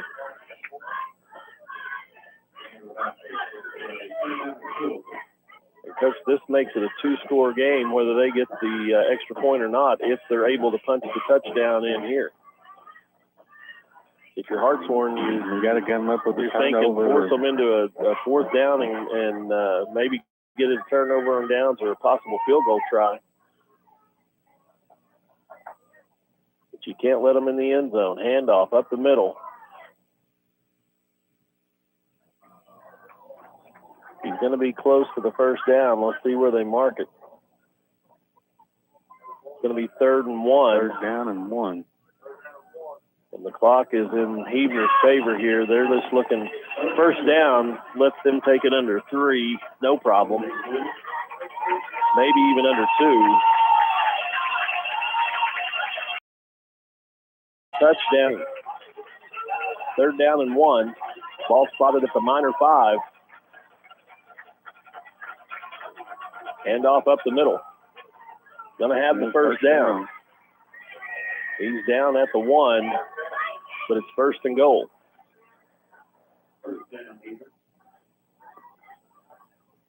.259 and the clock continues to run. 31 seconds on the play clock. Heavener can play this a couple of different ways. Just take your time. You only got to go a yard and you're going to ice it anyway. What you don't want to do is turn it over here, getting in a hurry. So Heavener takes the play clock under 15. Now it's under 10.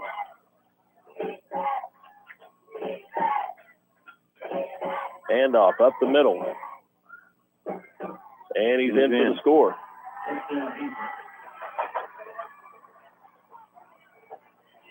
And that's going to make it a 9-point lead with 2:29 left to play. Extra point to come.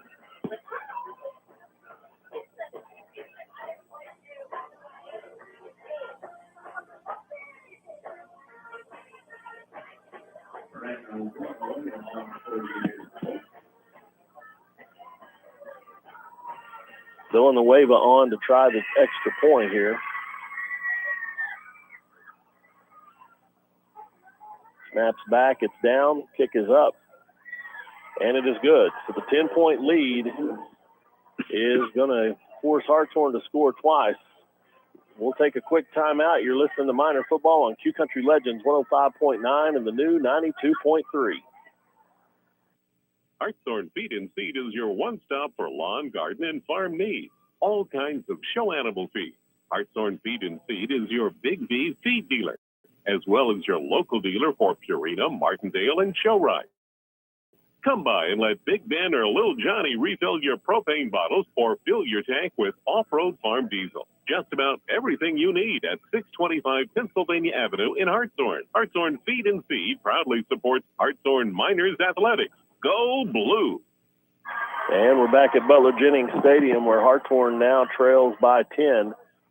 And, Coach, you got to give a lot of credit to the Heavener football team here. They were facing adversity for the first time, and they have responded with 2 touchdowns.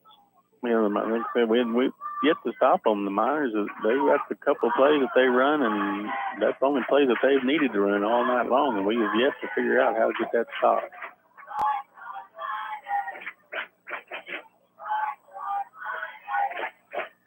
Low kick, and the ball's still loose. Let's see who's got it. Ball bounced off low. Morgan, and then number 50, I believe, Brock Sudduth comes up with the ball. Low, hard kick right at the front of the line there, and it just kind of bounced up on Trace, went over his head, and it was still loose. So luckily for Hartshorne, the Miners fall on it. Ball's at the 45, maybe the 46-yard line, 1st down and 10. Not a lot of time. They're going to have to go quick. They're going to have to strike fast and hopefully get an onside kick and strike again. 3 receivers to the far side. Gus is the lone receiver to the near side. Drops back, passes away. Caught by Gus at the 50. He's down at the 46. Going to be a yard short of the 1st down, but 2nd and 1.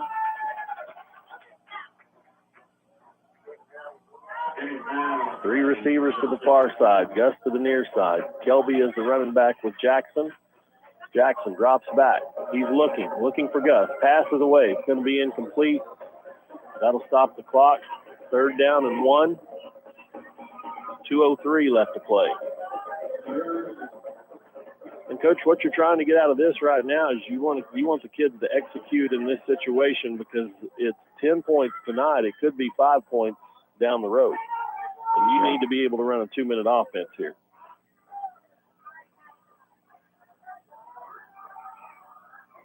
Gus in motion. Handoff to Kelby up the middle. He's got an edge. He's got the 1st down. He's out of bounds. And he's down at the 40. They're going to say he didn't. Clock continues to run, but it's going to stop for a 1st down, I believe. Clock stops on the 1st down. Miners need to be ready to go here. They're going to run it. 1:48 left to play. First down and 10, Hartshorne. Jackson drops back, passes away, caught by Gus. He cuts it to the inside. He's going to have the first down. Ball spotted at the 27-yard line. First down and 10, Hartshorne. Gus's shoes come off. Gus was fixing to run a route with no shoes. Jackson drops back. Looking down the middle, passes away, falls incomplete. That may give Gus time to put his shoe back on. Second and 10. Like we said, Coach, you're still running your 2-minute offense here, regardless of what happens in this ball game. This is something that you need to have in your bag. And Carter Johnson's got some cramping issues. He's had to come out a couple of times. I had the receiver open late down the middle, and Jackson tried to force it to him. Luckily, that ball fell incomplete.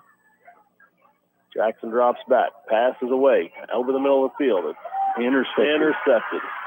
Right through the hands, went through the hands of Ozier and into the hands of the Heidner Wolves. That's going to do it. He's going to start taking some knees. Yeah, he took a knee. And you hate that for Cannon. He's played such a good ball game, and he's fought through a little bit of a stinger there, but sometimes it just doesn't go your way no matter how hard you go at it. And that time, Cannon wasn't able to pull it down, and the interception is going to give Heidner the win. 1:20 left to play. Hartshorne down 10. Heidner with the ball, first and 10. And at this point, they can take knees and force us to use the timeouts that we have left.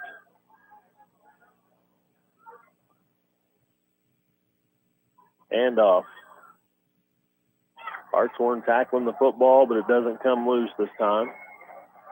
Gain of 1 on first down, 2nd and 9.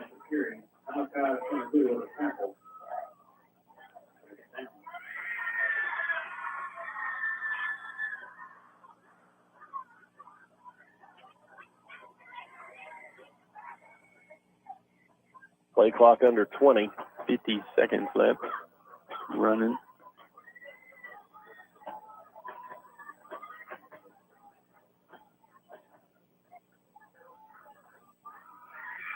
Quarterback keeps it. Big hole.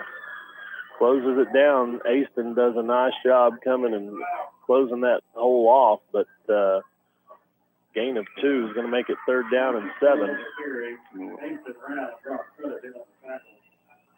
I guess they will not have to snap it again. That's going to do it.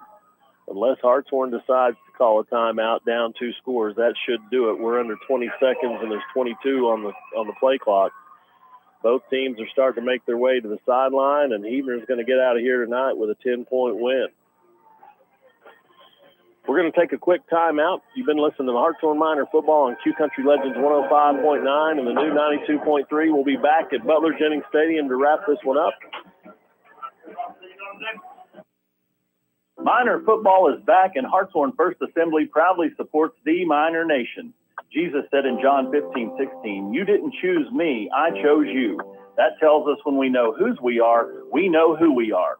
If you would like to discover more about who you are, Pastors Scott and Jamie Horseman invite you to join them at Hartshorne First Assembly every Sunday at 11 and 6, Wednesdays for Edge Youth, Journey Kids, and HFS Connect groups at 7. Come be a part of the HFA family. Cornerstone Baptist Church is a proud supporter of Hartshorne Public School and Miner football. Paul tells us in 2 Timothy 4:7, "I have fought the good fight, I have finished the race, I have kept the faith." Our athletic competitions, just like life itself, will present us with many obstacles each day. Let Pastor Clint Pope and the members of Cornerstone Baptist Church help you fight the good fight. Come see us on Old US 270 Highway, east of Hartshorne. God bless you, and good luck to our Hartshorne Miners. And we're back at Butler Jennings Stadium, where we're going to wrap this one up tonight. Hartshorne falls to the Heidner Wolves, 36-26. We're going to go into a bye week here, kind of try to get healed up, but I know, looks from what I'm seeing right here, probably not going to have Cody Sanders for a little while. looks like Cody Sanders coming in on crutches, and I don't know the official word of it, but I don't think it's very good for his. Well, it's not a good sign when your lineman leaves in the first quarter or first part of the ball game and comes back at the end with crutches. That's never a good sign. So we'll wish Cody well. He's going to have to get healed up as we make this stretch here towards district play, but it's going to take a little time. Obviously, you got a couple of other injuries that you can probably get healed up from over the break next week.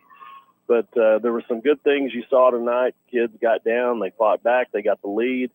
But ultimately, I think the size and the speed that Huebner brought to the table was just a little more than what we could match tonight. Well, just from looking just with what I saw on the field tonight, the Huebner Wolves had the better team tonight as far as athletically goes. I mean, their line was just outmanning us. I mean, there's just nothing you can really do about it. And, I mean, each one of their linemen had at least 50 pounds on our linemen, and they're not saying that they're fat or anything like that either. They're good-looking kids and athletic, and but that was just too much for us out there. And it's hard to get a run game going when they're that much bigger than you on the line, and we did bust some plays. I mean, we did what we needed to, and it was a good ball game. I mean, if you look at watch the teams play, the Miners look like a better prepared team, but they wasn't just outmanned tonight, as far as I can tell on the field. What I saw on the field tonight. Well, what you'd like to take from this one is, first of all, that is a team that's they're in a bigger class. They're gonna see other teams that look like them as they get into their season. And unfortunately for Huebner, they're in a really tough district.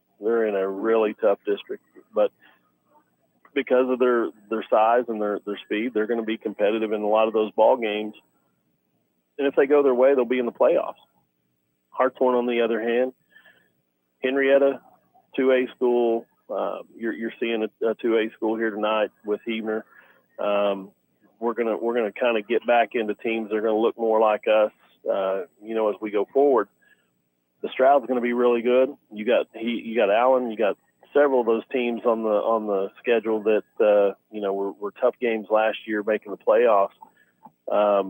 That's why you play these bigger schools. That's why you try to get some experience against guys that are bigger, faster, stronger, because it's going to pay off down the road. Now, obviously, you try not to get injured, but you can get injured getting off the bus. So that's just part of the game.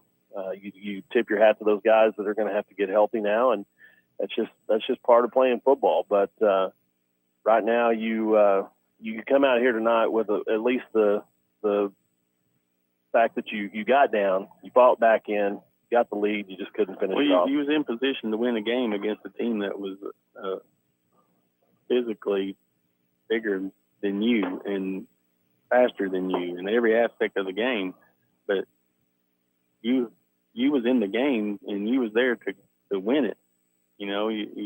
That just shows a little bit about our kids. I mean, we're undersized, but it doesn't matter. We're going to come out and we're going to give you everything we got. And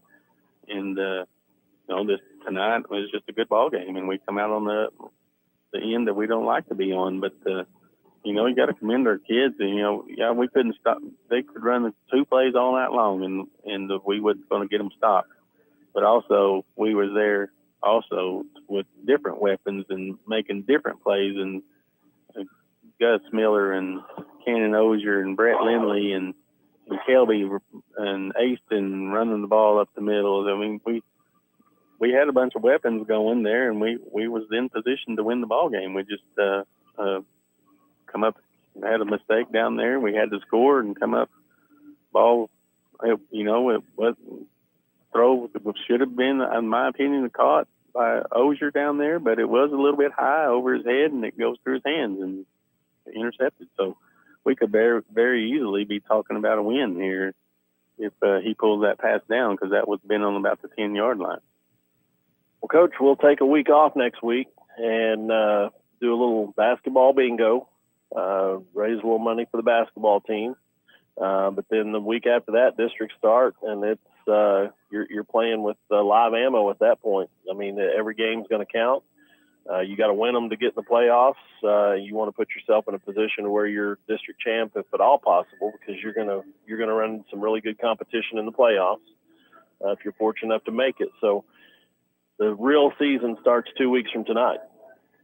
Yeah, on the minors, I think come out of here and don't be too upset and too hard on yourself. You've got to regroup. And of course, like I said, we got an off week next week, and going to come back and try to do things a little bit better next time. And like I said, we're going to be facing the Savannah team that doesn't really care if we're hurt or not, and they're going to come out and give it all we got. Well, Coach, we're going to close it out here from Butler Jennings Stadium, where Hartshorne falls to the Heavener Wolves, 36-26. You've been listening to Minor Football on Q Country Legends 105.9 and the new 92.3. We'll see you next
Whiskey's and whiskey's gonna ease my mind.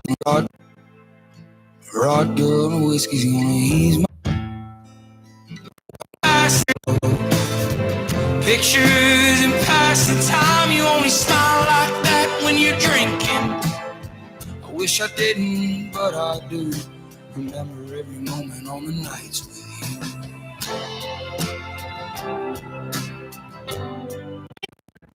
Door hanging out the passenger door. I didn't, but I do. Remember everything.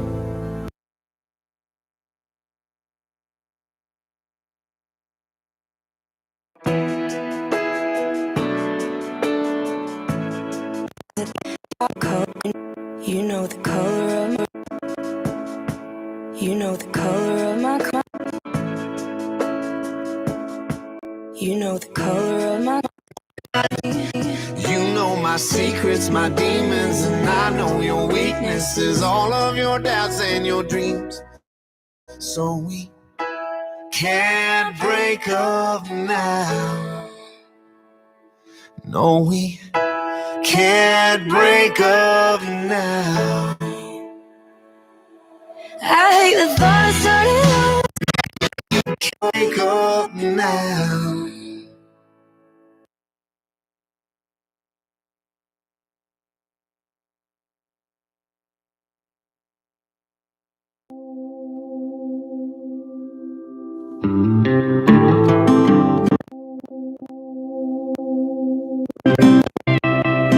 It's 200 miles, but someone's gotta help clean up the mess you and made. So here's to friends there to fix a heart they didn't break.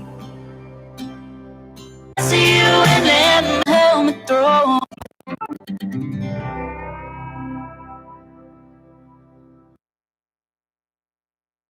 So here's to friends there to slam the door and tore off in a truck.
was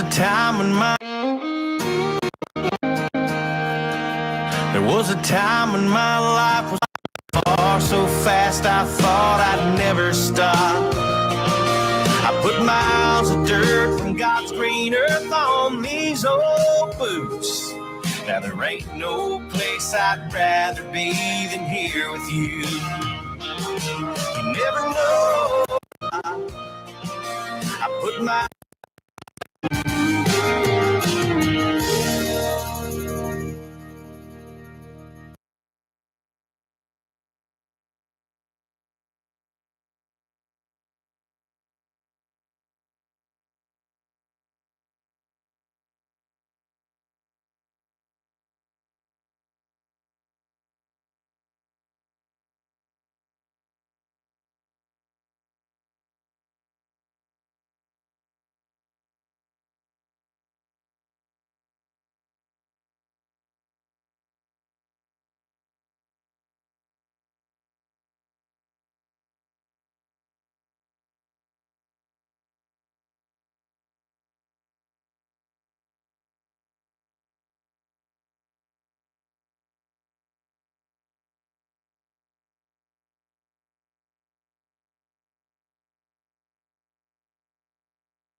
Baby, I know you came in here alone.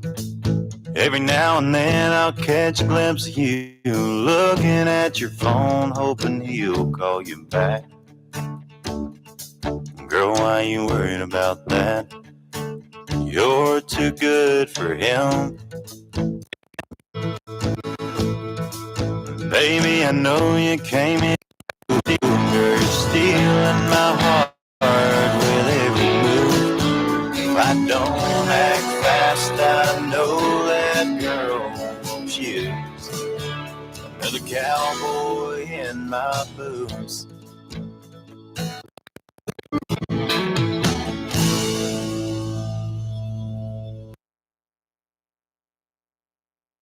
If I don't act fast, I know that girl won't choose. If I don't act fast, an old straight song.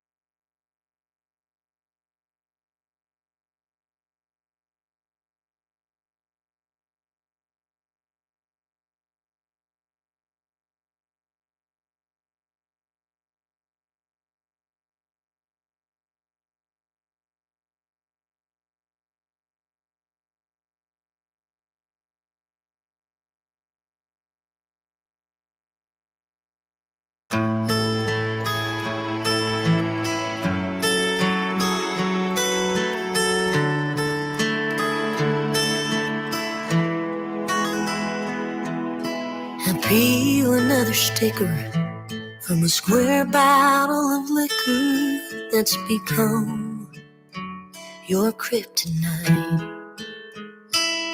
It was full, now it's empty. To tell, suddenly go straight to hell. I'm drowning in midnight cries. 2 a.m. alibis. Used to know the man behind those bloodshot eyes.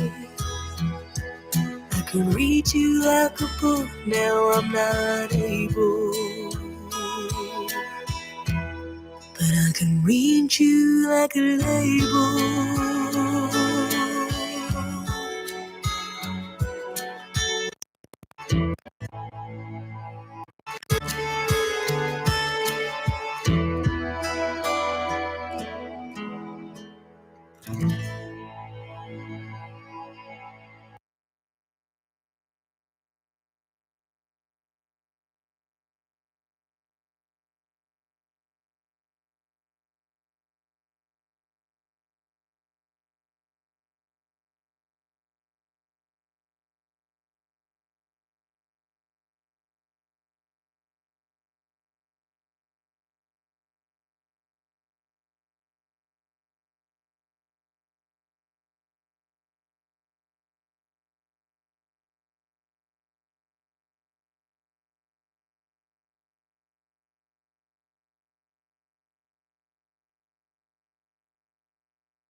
don't you just love it?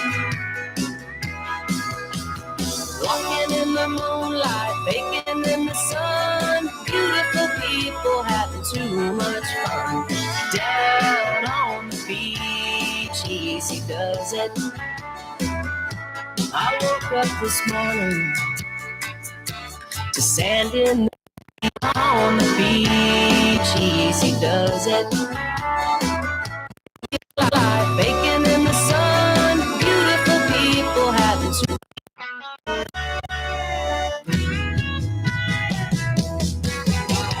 down on the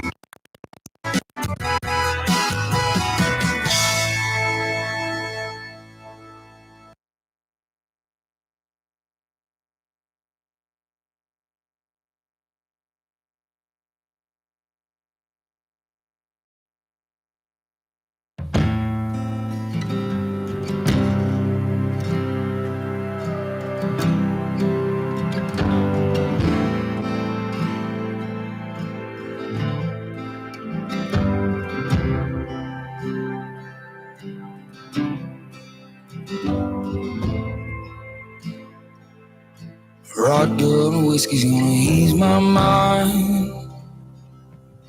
Beach towel dress on the drying line. Do I remind you of your daddy in his 88 Ford? Labrador hanging out the passenger door. The sand from your hair is blowing in my eyes. Blame it on the beach, grown men don't cry. Do you remember that beat down basement couch? I'd sing you my love songs and you'd tell me about how your mama ran off and pawned her ring.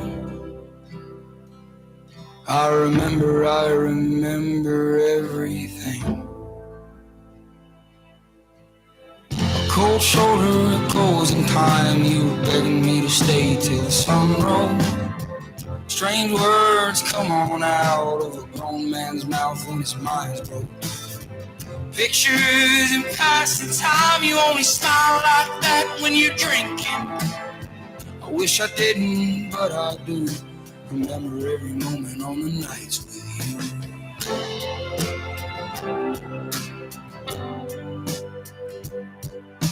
You're drinking everything to ease your mind. But when the hell are you gonna ease mine? You're like concrete feet in the summer heat. It burns like hell when two souls meet. No, you'll never be the man that you always swore. But I remember you singing in that 88 Ford.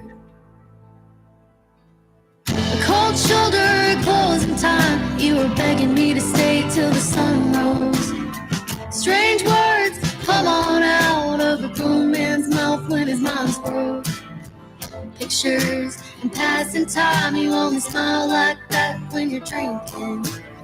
I wish I didn't, but I do. Remember every moment on the nights with you. Cold shoulder, closing time, you were begging me to stay till the sun rose. Strange words come on out of a grown man's mouth when his mind's broke. Pictures in passing time, you only smile like that when you're drinking. I wish I didn't, but I do. Remember every moment on the nights with you.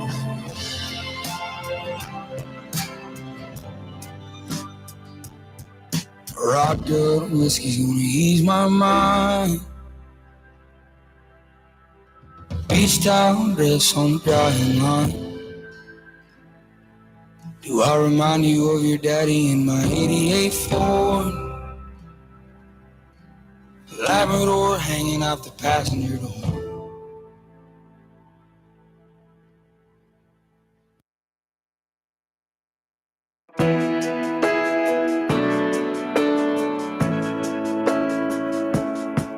You know the color of my coffee. Too many t-shirts in my closet that you bought me. At this point I can't unlearn the things you've taught me about out myself. You pick the music when I'm driving. Your mama always takes my side when you fight me. And these days my dog likes you more than he likes me. You can just tell. So what am I supposed to unlisten to every song written, take you out of every melody? You know my secrets, my demons, and I know your weaknesses, all of your doubts and your dreams. So we can't break up now. No, we can't break up now. I hate the thought of starting over. If you left, I know I'll never get closure. Can't imagine letting anyone get closer than you are to me. Oh, yeah, I'm battle this out all night till we fix it. If the ship's going down, I'm going down with it. Your friends are my friends. I start with you and we've got too much history, so we can't break up now. No, we can't break up now. We've come too far and we're in too deep. We love too hard just to let it go, so we can't break up now.